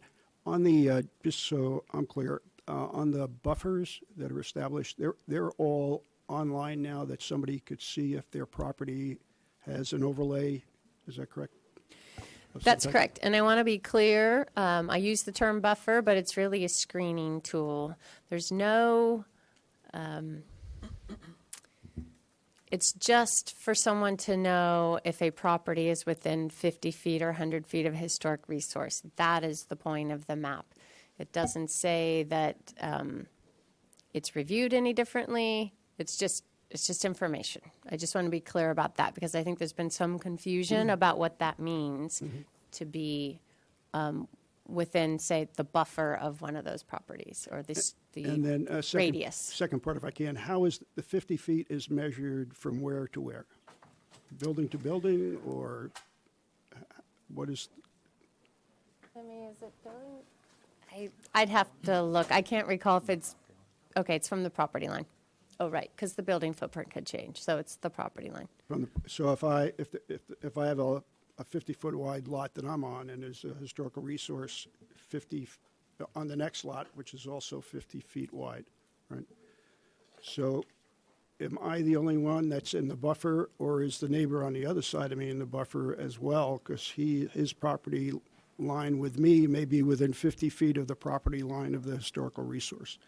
Is it just one lot at the 50 feet that might be affected, or two lots wide? It's simply a GIS exercise of measuring a 50-foot radius from the property line of the site that has the historic resource. So all around that property line, whether it's 50 by 200 feet, you're going to put a 50-foot perimeter. Correct. That could affect a number of lots. It's information. It tells those property owners that your property is within 50 feet of a historic resource. Okay, but it would not affect, let's say next time you do your housing element update, it's not going to affect if there's an opportunity site on this 50-foot perimeter, it's not going to affect its ability to develop under the density that we're looking at under the housing element. Madam Mayor, we only have 55 minutes, and these are really detailed questions, which are important, but just... Were you coming to a close, sir? Well, yes, I guess what I would like, maybe if staff could be more definitive on that. I think it's important for property owners to know, especially when we get downtown, whether they're going to be affected some way if they propose a project. I would just say the resources exist today, and they have. The only new information is that we've mapped a radius around them. So whether the guidelines or development standards adjacent to historic resources change, that would have much more of an impact on the developability of surrounding sites than us mapping a radius around the historic resource. Thanks. Mr. Gutierrez, did you have a question? Yes. Going back to slide number 7, what is the definition of a worker? Does it mean somebody that has to fill out a W-2 or? So this is census data. So it's someone who has identified as a worker either through W-2 or some other means. So it may not be capturing some of the workforce, or it's not capturing some of the workforce that is unknown. Okay, thank you. Okay, we'll go to public comment on item 2. Ms. Gott, come on up. You'll be followed by Jose Gallegos. And you have 4 minutes.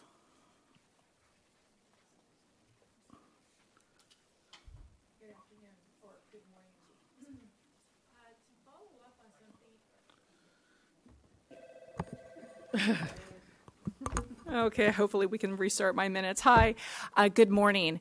To follow up on something that you just talked about, which was the design guidelines, there was a question about the radius. Well, one of the things that that did not take into consideration was the transitional zone around a historical structure. As you recall, in August, you had an appeal in front of you. That particular building was on the corner. It was a contemporary building right across the street from structures on the potential list for structures of merit. Right across the street from the Lower Riviera Design District. There has to be a transition, and that transition can't just be 60 feet or across the street. Those buildings, if you are going to be building a new building across the street or on the corner, catty corner to it, you need to consider what that building is going to look like in relationship to that historical district. And that was not done, and that is something that you need to consider. Transitional zones. The AUD, does everyone realize that 50 weeks ago we got the impact, the nexus study and the impact fees analysis done for the Housing Task Force? 52 weeks ago. 8 months ago at City Council, we decided somehow to kick the can down the road. And today, on page 5, you have the recommendations that we're going to only include 10% inclusionary housing. There wasn't a decision on that. That should be 20%. Then we've got a recommendation for impact fees, $20 a square foot. That's ridiculous. Make it higher. We are not getting housing for our lower income workers. That's why they're moving out of Santa Barbara.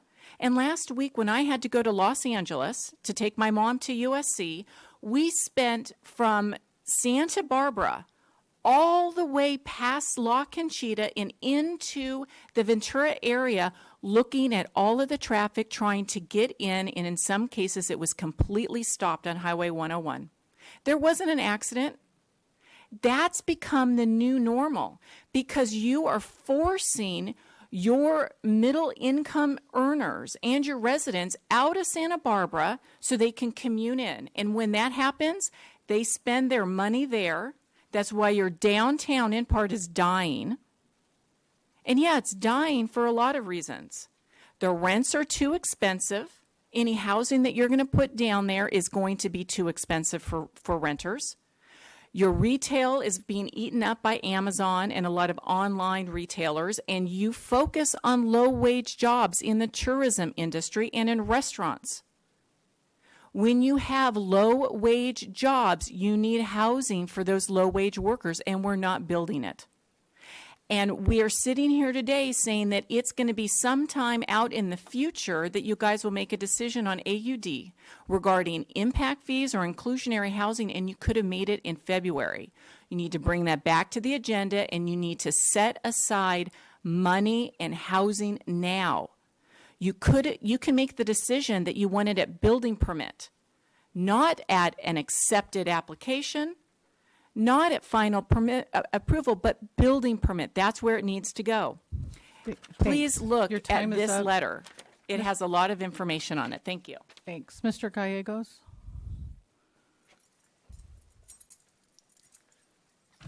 Good morning, everyone. Excuse me. One, Milpa's Haley needs design guidelines. 2, enforcement needs to be proactive, not reactive. It is like a whack-a-mole. Once one case is closed, another needs to be open. 3, council failed residents inclusionary housing should be 20% impact. Impact fee should be $30 a square foot for new development. Also, I would like to add very quickly that we need to preserve, especially the Milpas area, we need to preserve our historical Spanish Mediterranean design. Any new development there, especially 7-Eleven on North Milpas, the Capital Hardware, which is going to be an AUD project, no more than 2 stories. All the buildings there are, some of the buildings there are only 2 stories high. We need to preserve our Spanish Mediterranean architecture design here in Santa Barbara, especially Milpa Street. The 13 colonies. The majority of the townships have preserved their historical, they preserve their historical look. They're not building new buildings, they preserve. Let's just restore, keep our historical look for Spanish and Mediterranean design. Thank you. Thank you, Mr. Gallegos. That closes public comment. we'll go to our deliberative comments. Would you put slide 31 on, since part of our instructions in the agenda are to provide direction to staff on future work program. You needed guidance on this too. So let's hear from our planning commissioners first on what we discussed today, and then also, well, Ms., you have guidance for us? Madam Mayor, I would say today we were looking specifically for direction as to whether or not these newly identified future work programs should be added to the list for in-depth consideration in April.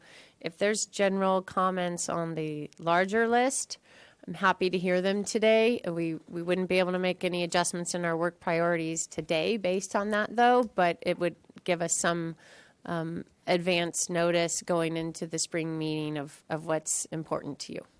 Okay, fair enough. And Mr. Campanella, we're going to start with you since you were ready. I thought we could circle back to Commissioner Schwartz. Okay, thank you very much. Not on the list for work program, but I think referred to by a number of the speakers today. I want to refer particularly to downtown housing. And I think of late we've been very successful, both through Nina Johnson's efforts on pop-ups and getting together with vacant owners of vacant spaces and those who might want to do some business, and also our building department offering to help people who want to convert their space or leave it in short to accelerate that process or facilitate pop-ups. And I think the public and the owners downtown are very appreciative of that and feel that the city is really moving in a direction to try to assist them. In that same spirit, while I think we should concentrate on the housing issue and what's practical and what's not practical downtown. We do not have, we're not dealing with underdeveloped sites like we did at the first round of the AUD, but property owners who have alternative uses of the property. So my suggestion would be this. It would be perhaps to consider a senior staff person, a senior building department official, maybe volunteer architect from the AIA that did the charrette, where this fellow may own a piece of property, and see what the process would be to see reconversion to a portion or all of residential or a tear down and restructure. In other words, meet one-on-one with property owners to try to see what really is in their mind and their feeling. Do they want to do it? What do they need to know to do it? What type of certainty? What type of pathway? Because I think unless we meet with those that have the property, any policies that we're trying to make or theories or looking at other areas to transfer density to, because we're going to put it downtown, we don't know, I think, until we really get feedback from those property owners on how they want to participate and how we could be helpful in doing that. So I don't think it's a lot of staff time. It's just making the opportunity and employing some of the senior people, both in the building department and planning. Thank you. All right, you took 2 minutes, pretty good. If we all stuck to 5, we would get out of here on time. So to divide it up between the 14 of us. Oh, no, that's 7. So, yeah, 3 minutes. Thank you for my mathematicians in the room. Commissioner Lodge. Oh, he was done. Okay, ceding your time. Okay. At the end. Yeah. All right, well, thank you, Madam Mayor. I just want to make some general comments. Most of you know I've been working on a history of planning in Santa Barbara.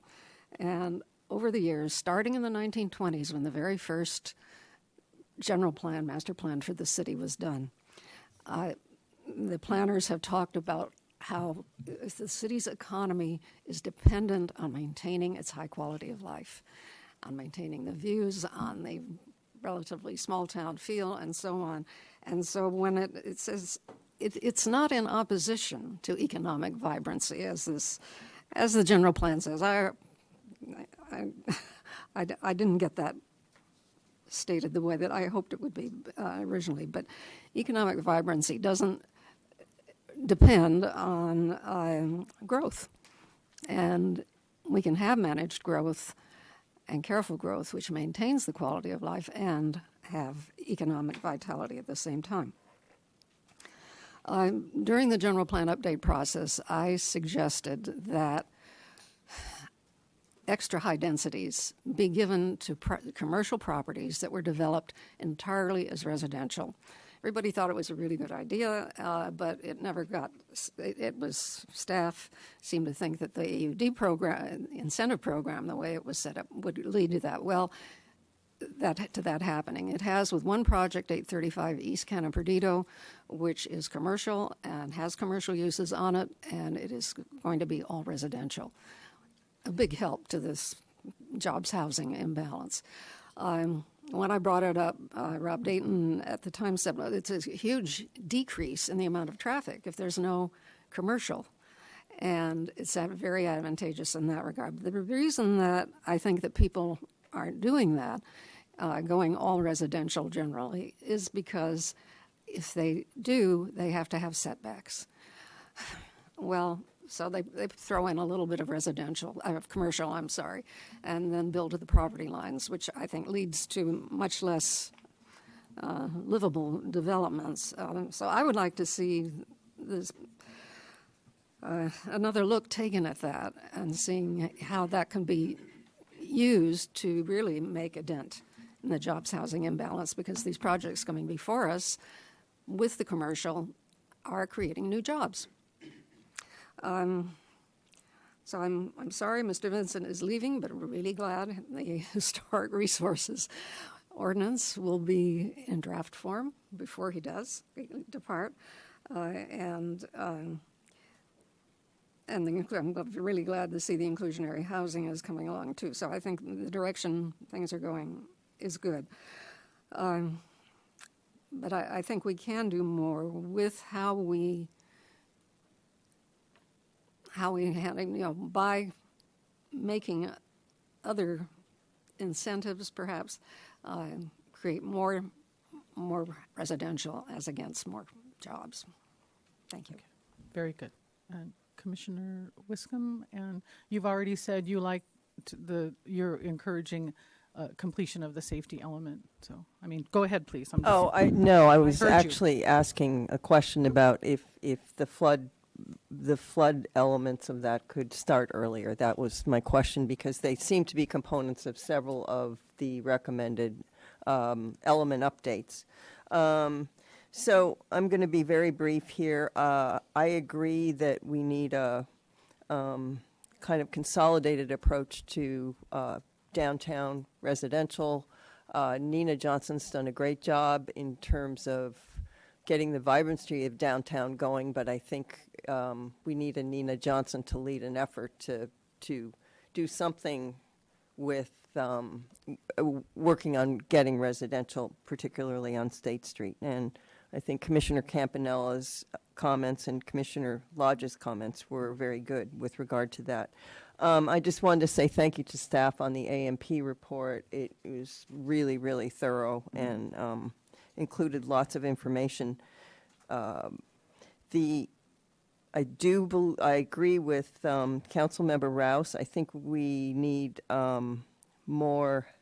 We were under-informed data-wise on the jobs housing imbalance, and I think we need a little bit further work on that. Ms. Brooke talked about the AUD trial period. I think anticipated the end of 2020 year, not fiscal year. And I think it's important for Phase 2 to move forward. I appreciate Mr. Colon's comments about the inclusionary element moving forward and actually coming out and saying it was his fault.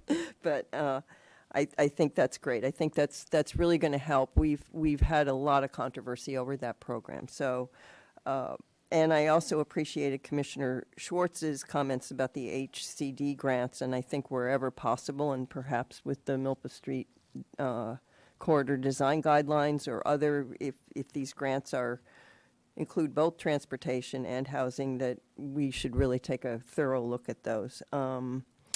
And my only other comment is with respect to some of the, in slide, 33? 33, that one, yes. I think that there's components of this. We're in a time when we're coming into another winter season. People are very nervous about it, and I think the sooner we get to actually looking at the flood maps and updating buffers and things like that, it's going to be extremely crucial, and I would like to see that work effort started sooner than later, because that's going to meld into some of the things that are up here as well as other ones that you've recommended. Thank you. Thank you. Mr. Jordan. Thank you, Madam Mayor. So Planning Commission was blessed with seeing this last week, and I just had 5 short bullets that have now turned into a page full of notes, so I'll try and get through this. Part of the process today is to respond to the implementation report of the general plan, and I have just a couple comments on that. One's on page 13, the circulation part of the checkoffs, and I mentioned this last week at Planning Commission, and there is a reference there to telecommunications and broadband being part of that element, but there is no further discussion on that. And I would pose that if that is up for work in the future, that we talk more about that, both from a on-the-ground capability in concerns for broadband and community broadband, a free open broadband in a downtown area for community members as a benefit to our own community. And then from an overall telecommunications standpoint, there's a additional requirement now to include resiliency, and I see nothing discussed on how we would get back up on our feet from either a cell service or a broadband standpoint in the future of another event that knocked that out, whether we have pre-staged and ready electricity and cell capabilities or broadband that are ready to go. The other one is just a short comment on the water compliance part on page 17, and I'm just amazed that we are just walking through the check marks and saying we're compliant while still in a extraordinary or severe drought. 2 years from right now, we're going to be short another 10% on our water supply. We have no plans to obtain that water right now, and this process is a point-in-time checklist, but I think it should spawn a more urgent discussion on where we're going to be in 2 years. And then in terms of the residential part of the report, it's clear that we're seeing a decrease in residential production right now. It's going backwards, and I think there's some urgency into how we're going to re-stimulate that. I know there's a whole bunch of differing opinions on what that looks like, where it can go, and how it's going to be done, but I think we need to have those now rather than kick those down the road. I very infrequently find a quote from Doss Williams that I'm willing to carry on my forehead, but if you went to the Coastal Housing Conference, you heard it, that the lack of housing development in the city is a war against our children. I realize that there's actual implications on the ground for the people who live here right now, but the failure to produce housing is really a next generation transgression, and we need to keep stimulating housing for the future people who are going to live here. To that end, also, the AMP program is supposed to be a quick, nimble reaction that addresses things that we see going on right now. We have people in AUD projects occupied right now. We have no plans to get out and survey where they came from, where they work, did they get off the freeway, how much do they earn, where's their job at now. There's at least 3-4 projects. The Mark is occupied. The one on Coda Street is occupied. Arlington's getting full. We could be out there right now gathering data and not waiting a year and have that data for Mr. Gullet's jobs and housing imbalance report sooner than sitting back and waiting for what we initially decided would be a year to report after occupancy. And I'd encourage us to do that. Thanks. Very good. Mr. Thompson. Thank you. Well, staff asked for recommendations on this slide here, and certainly those 3 elements of the general plan should be added to the work list, which shows up on the previous 2 slides. But unfortunately, what's going to happen from what you told us is it'll just be added to a list that we have that's unprioritized and has no allocated resources. So until we're going to actually allocate some resources to these, It's just adding to the unprioritized list, and I'm not sure what the benefit is there. We need to get forward on some of these things, particularly dealing with the housing situations. And this issue of jobs housing imbalance, in my opinion, is a regional issue, and it will not be resolved just looking at it from the city only. It has to be addressed as a regional issue. The other thing, I agree with Mr. Jordan about gathering data now for the AUD program determination. We're going to reach the 250 certificates of occupancy that the ordinance says we have to make a decision whether we're going to proceed or revert back to variable density. We need to have some really good data to make that decision. So now is the time to start gathering it. Thank you. Very good. Very short. Mr. Higgins. Thank you. To staff, I really I don't envy you today. You've done a really great job with the reports that we saw last week and today, and I appreciate the stats.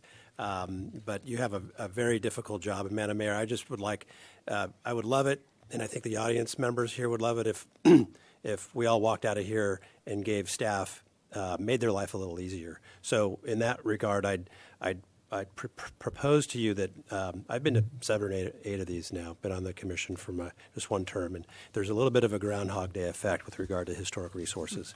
That is, that can has been kicked too far down the road for too long, and with all due respect to Mr. Vincent's commitments, and by the way, we will miss him dearly. He's a great, he keeps us on track. Occasionally dips a rudder in the water, but rarely drops an anchor on us. So we're going to miss him dearly. I think that we'd be doing a disservice to those important issues and our community members that are here if we didn't simply prioritize everything in the planning department that has to do with housing and historic resources. That rolls into what happens downtown as well, and drop everything else. That would make it very clear for staff and those people that are here that are concerned with housing and historic resources.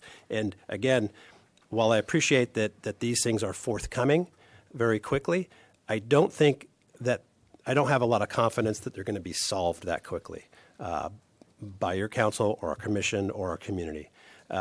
There's a disconnect with regard to AUD still that is pervasive, that even though it was solved on paper, wasn't really solved in our community. So take that forward with regard to historic resources.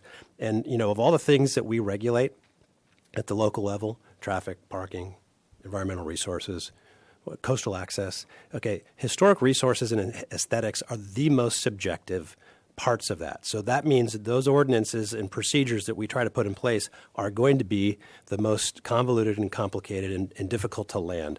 So if we don't do that, we'll keep going forward on a case-by-case basis, and local control will be taken from us, if not by the state, by a judge who will decide on these projects case by case as either an applicant sues or a neighbor sues. So I don't think that's the planning process. That's failing to plan. So I don't know. We have tension in these resources, and we see this played out, and just as an analogy or an example, we have to pick between coastal access and environmental protection when it comes to certain parts of our region or our city. And I'd like there to be a prioritization so we know which element of the things that we regulate is the most important. Is it housing? Because right now it says in our general plan, build as much housing as possible. And that's been what we have been trying to implement for a while. So I would love for that to be either reinforced or revised through a general plan process. But until that happens, these things that we keep struggling with, zoning enforcement, fee studies, general plan adaptive management, environmental resources element, adaptation planning, LUP reporting, an ADU ordinance. Why do we need that to be revised? The state has given us guidelines. We have an ADU ordinance. We shouldn't be working on it anymore. These are the things that are most important. Housing and historic resources need to be completed. I would propose and support, or ask you to support, 12 months of nothing but that, and everything else is on hold. Very clear. Thank you. Commissioner Schwartz. Thank you, Madam Mayor. Comments in just a few categories. One, I mentioned at last Thursday's Planning Commission hearing on this topic, and Commissioner Higgins just touched on its prioritization. I feel that we don't have the luxury, by resource or otherwise, to simply work through an unprioritized list of major work items for the Planning Division. So perhaps Council could take that up, or a subcommittee could take that up. But I think it's quite laborious and unrealistic for us to take the items from slides 31, 32, and 33 and try to figure out, without reprioritizing or prioritizing, what warrants the greatest and most urgent set of resource allocation, both internal and external. So that brings me to two thoughts that I have. One is, let's talk about resources. I'm hoping, but if we haven't undertaken this to date, that we take up and redouble our efforts to research and secure all outside grants that we can to supplement the internal resources that we have. I know we have a lot of talent in our city staff in certain departments to do that.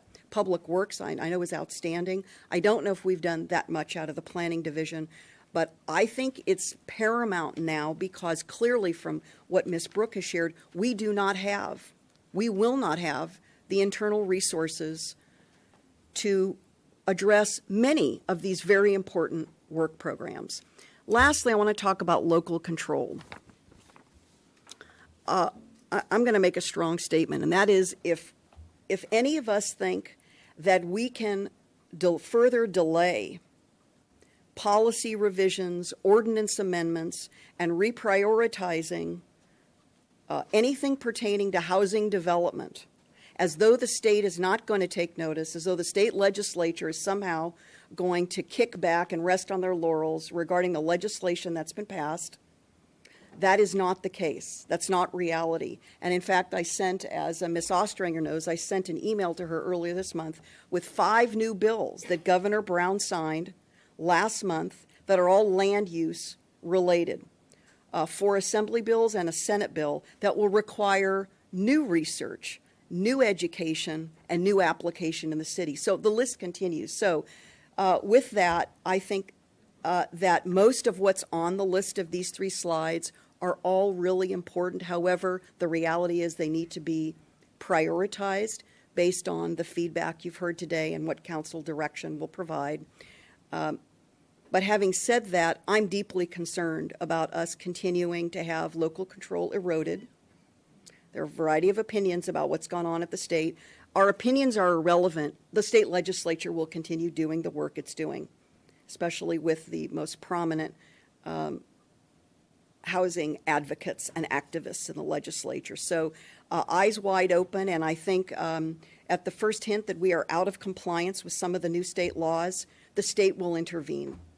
HCD has been given that authority, and there's certain legislators that are looking at Santa Barbara in particular as ground zero for compliance with housing legislation. Thank you. Thank you. Mr. Friedman, or keep going. Mr. Friedman, are you ready? Thank you. Well, thank you to staff. Like Mr. Higgins, I don't envy you, but I do want to thank you. Thanks to our planning commissioners. I'll try to keep this brief. I do agree that based on Mr. Higgins and Ms. Schwartz and other comments, that housing is a key issue because it does affect us when we're dealing with the state legislation. In particular, I want to talk about the AUD. I'm glad that Phase 1 and Phase 2 are going to come back to us. I do. On Phase 2, one of my concerns is removing, getting the mobile home overlay removed from that. I think there are some issues going on with our mobile home parks right now with new ownership that I think needs to be prioritized because there are some concerns in that.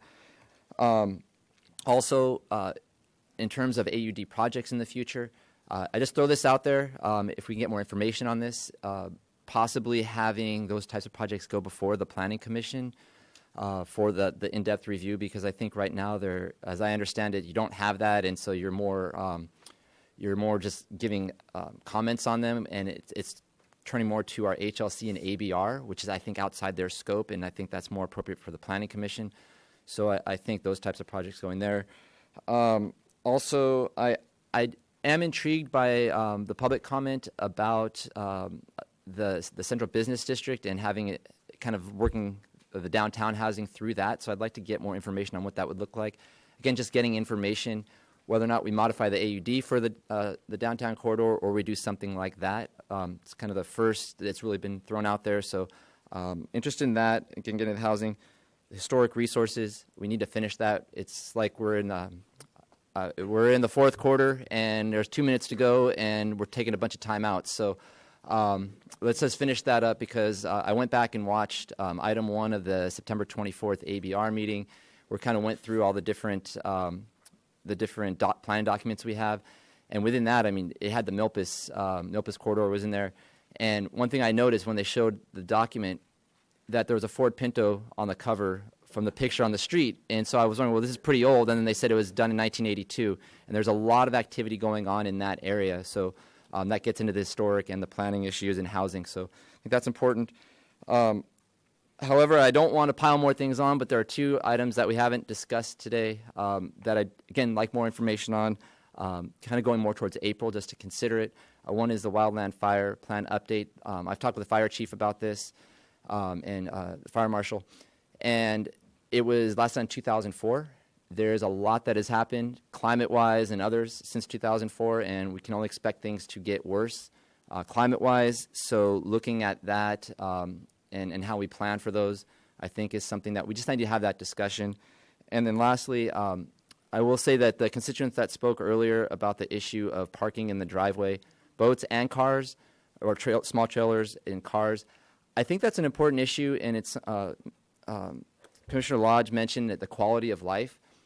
It is a quality of life issue because I think some neighborhoods having the ban on those types of things is good, but other neighborhoods, it has a lot of impacts, especially when you're talking about parking. So there's actually 4 incidences there that this happened, and what happens is it gets to our staffing enforcement, and we're saying we need more staff to do enforcement, but are these really issues we want to enforce, and would staff be better off somewhere else? So I'd really like us to look at those issues because we did have someone come to public comment at City Council, and now we're getting in the point where there is neighbor-for-neighbor retribution of calling and zoning enforcement because your car is parked in your driveway.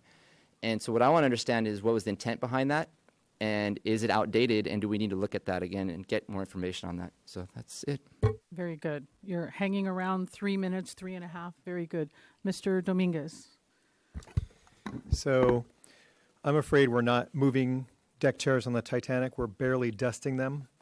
Maybe minimal intervention is the right thing. I see in new council members, Friedman, Sneddon, and Gutierrez, a lot of energy and ideas, and I hope we listen to them. I hope they have the courage and persistence to really push through. The projects that have made it through the department have been appreciated and are serving our community well, but there's just not enough. Too many were delayed or stopped. I appreciate Mr. Vincent. I'm really going to be sad. You're leaving, I think, a year and a half ago. I said we should have cloned you. Maybe it's too late. And not just because of the high quality and quantity of your work, but your teammates, you're a good friend, you're a good human, and we're all going to miss that. AUD is proving to be a failure. I've handed out articles. Why won't Santa Barbara City Council Progresso's fix broken housing plan? Talks in detail about Democratic council members have kicked this can down the road so many times their toes are bruised and bloody. The mark, laden with amenities, proved controversial because it charged significantly higher than market rate rents and was frequently cited by critics as proof the program couldn't work. Brochures boast that residents made $150,000 a year, 55% of them, 22% made in excess of $200,000. If this is the housing we're building for our youth of the future, I'm curious what jobs Santa Barbara youth, when our median household income is $68,000, how many of our youth, 66% of live in rentals, are going to be able to afford these units that we're pumping out? And then we had speakers today say we're not even building these anymore. So not only did we sell our soul for this project, we're not actually building these units, and it's causing harm for the other 99%. Sure, there's some winners. If you own property at a low basis and you're able to sell it because AUD spiked property rates, you're a winner. If you're in the design industry and you have some contracts, you're a winner. If you're construction and labor, there's a lot more jobs and they're paying a lot more, and that's great. But we saw one of the slides, 66% of those folks live out of town, which means they're taking the salaries they earn here and spending it in Ventura, Santa Maria, Lompoc, which is great for those communities. But we're bearing the burdens of extra traffic, extra vehicle miles traveled, extra congestion, extra emissions, and the financial impact. We're not taking care of small businesses in Santa Barbara, which is one of our major local engines. Small businesses are suffering. This is the 5th joint meeting I've participated in. I think we can tweak it to make it to be more productive. I would recommend that for the next meeting, we get the materials a week ahead of time, posted online so the public, anyone who wants to, can read it. We can send in questions and spend more time on the discussion and deliberation. So those are my concerns. I think this side of the table, the council, needs to be more proactive. We're spending too much time on straws, holidays, retreats dealing with birth order, adding CUPs to restaurants. We need to prioritize. Like Mr. Higgins said, let's streamline down to 2 or 3 things, get those done immediately and right, and then move forward. Councilmember Snedden. Thank you. I'll try to keep this concise. I think we really heavily need to prioritize wildland fire plan update and flood planning and safety first. I'd like to see that immediately set in the plans.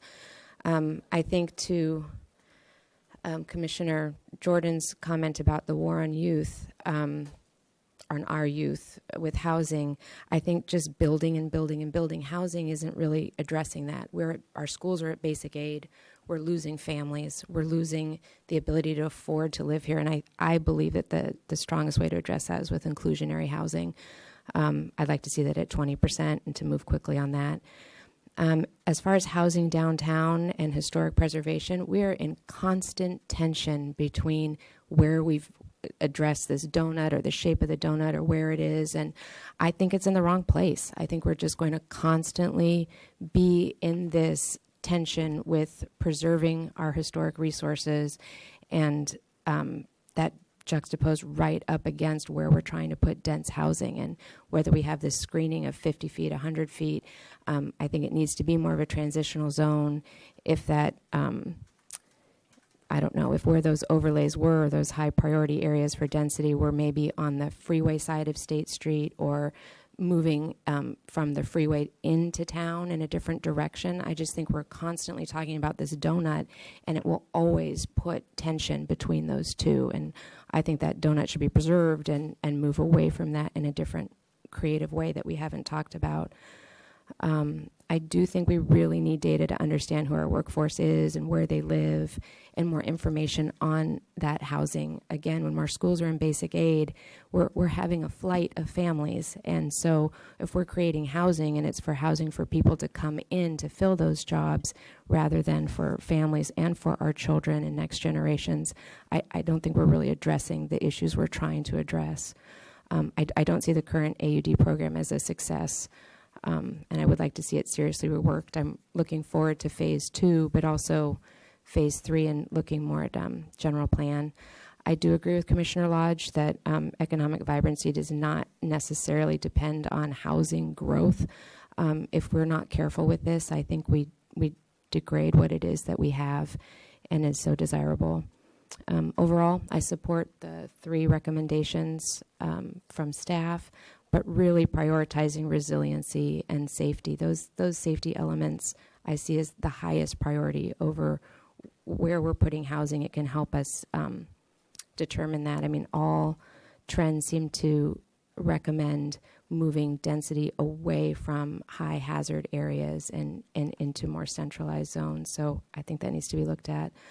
I also agree with Commissioner Schwartz that without a clear priority list, we're just, seems like constantly stabbing at these issues back and forth, and Planning Commission put something forward that seems to be by our priorities, and then it comes to the council and then we say, no, those aren't our priorities, and there is a disconnect there. And I also share Councilmember Dominguez's frustration that there isn't more time for conversation rather than just this staccato 3-minute, we each present our views. That should be the start of the conversation, and then 2 hours to really hash it out and work on it and have a discussion, not just throwing our ideas out.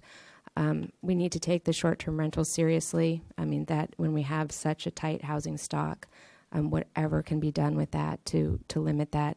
And just echoing also Councilmember Friedman's discussion on driveways and maybe looking at that not as the highest priority at this point, but I'll end with that.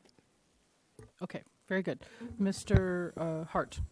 Well, I think this conversation was framed by the public comment. We had half of the people in the room say that they wanted more regulations, more restrictions on density, and the other half saying we should eliminate all the restrictions and regulations on density. And this dialogue is framed the same way amongst planning commissioners and amongst council members, and that is the challenge. We have been having this debate for 30 years. I was a planning commissioner for 8 years, been a council member for 13 years, been involved in the city's processes with Mayor Lodge for more than 30 years, and this dialogue, this debate is never going to end. We are going to just constantly be resetting it. There's no way we can pass resources and a magic wand to staff to resolve these issues and come back with a finished product that everybody will agree to and say, we're done. We have a plan now. The economy's dynamic. The population changes are dynamic. Our response to that is dynamic. And the future is accelerating in change beyond any of our ability to even comprehend, let alone address and plan and accommodate. So what do we do in the face of all of that? We do the best we can with the people that are in this room. And there are great, talented, skilled people in this room that have been working really, really hard trying to find the balance point on these issues forever. And that my final comment is this will be my last joint meeting between the City Council and the Planning Commission. I am honored to have been serving as a council member and a planning commissioner these many years with these incredible people who work really diligently and hard as public servants. All of you contribute an amazing amount of your own personal time, energy, creativity to addressing these issues. I know you will continue to do so when I am working up the street at the Board of Supervisors, and I will pledge to you that I will do my best to be a good liaison between the city and the county of Santa Barbara. I think that's probably the most important role that I can play. As somebody who's been here and is going there, I want to be a resource for you, and good luck working on these future issues together. Okay. Mr. Rouse. Good luck is actually the operative word, yes. So the AIA charrette was fabulous. It was a ton of energy, a ton of participation, a lot of creativity. And I know the members that were here, I don't think are anymore, were frustrated in that nothing was implemented, even though I'm not sure what action steps were actually outlined the AIA by the charrette. But the one point that I didn't get out of it that I wanted to get out of it was how do we repurpose some of the buildings we have downtown? We have a lot of older historical resources. We have a lot of old inventory that can be repurposed, can be reused, but it's hard given our regulatory climate. Mr. Buell and Mr. Casey came forward with the Accelerate process, which I think was a fabulous start. I think that's the momentum we need to take, and whether it's talking to our superiors in the political world about local control over ADA interpretation, stormwater regulations, things that help us move the ball forward. Because we can talk about these policies and plans, as Mr. Hart said, for decades to come.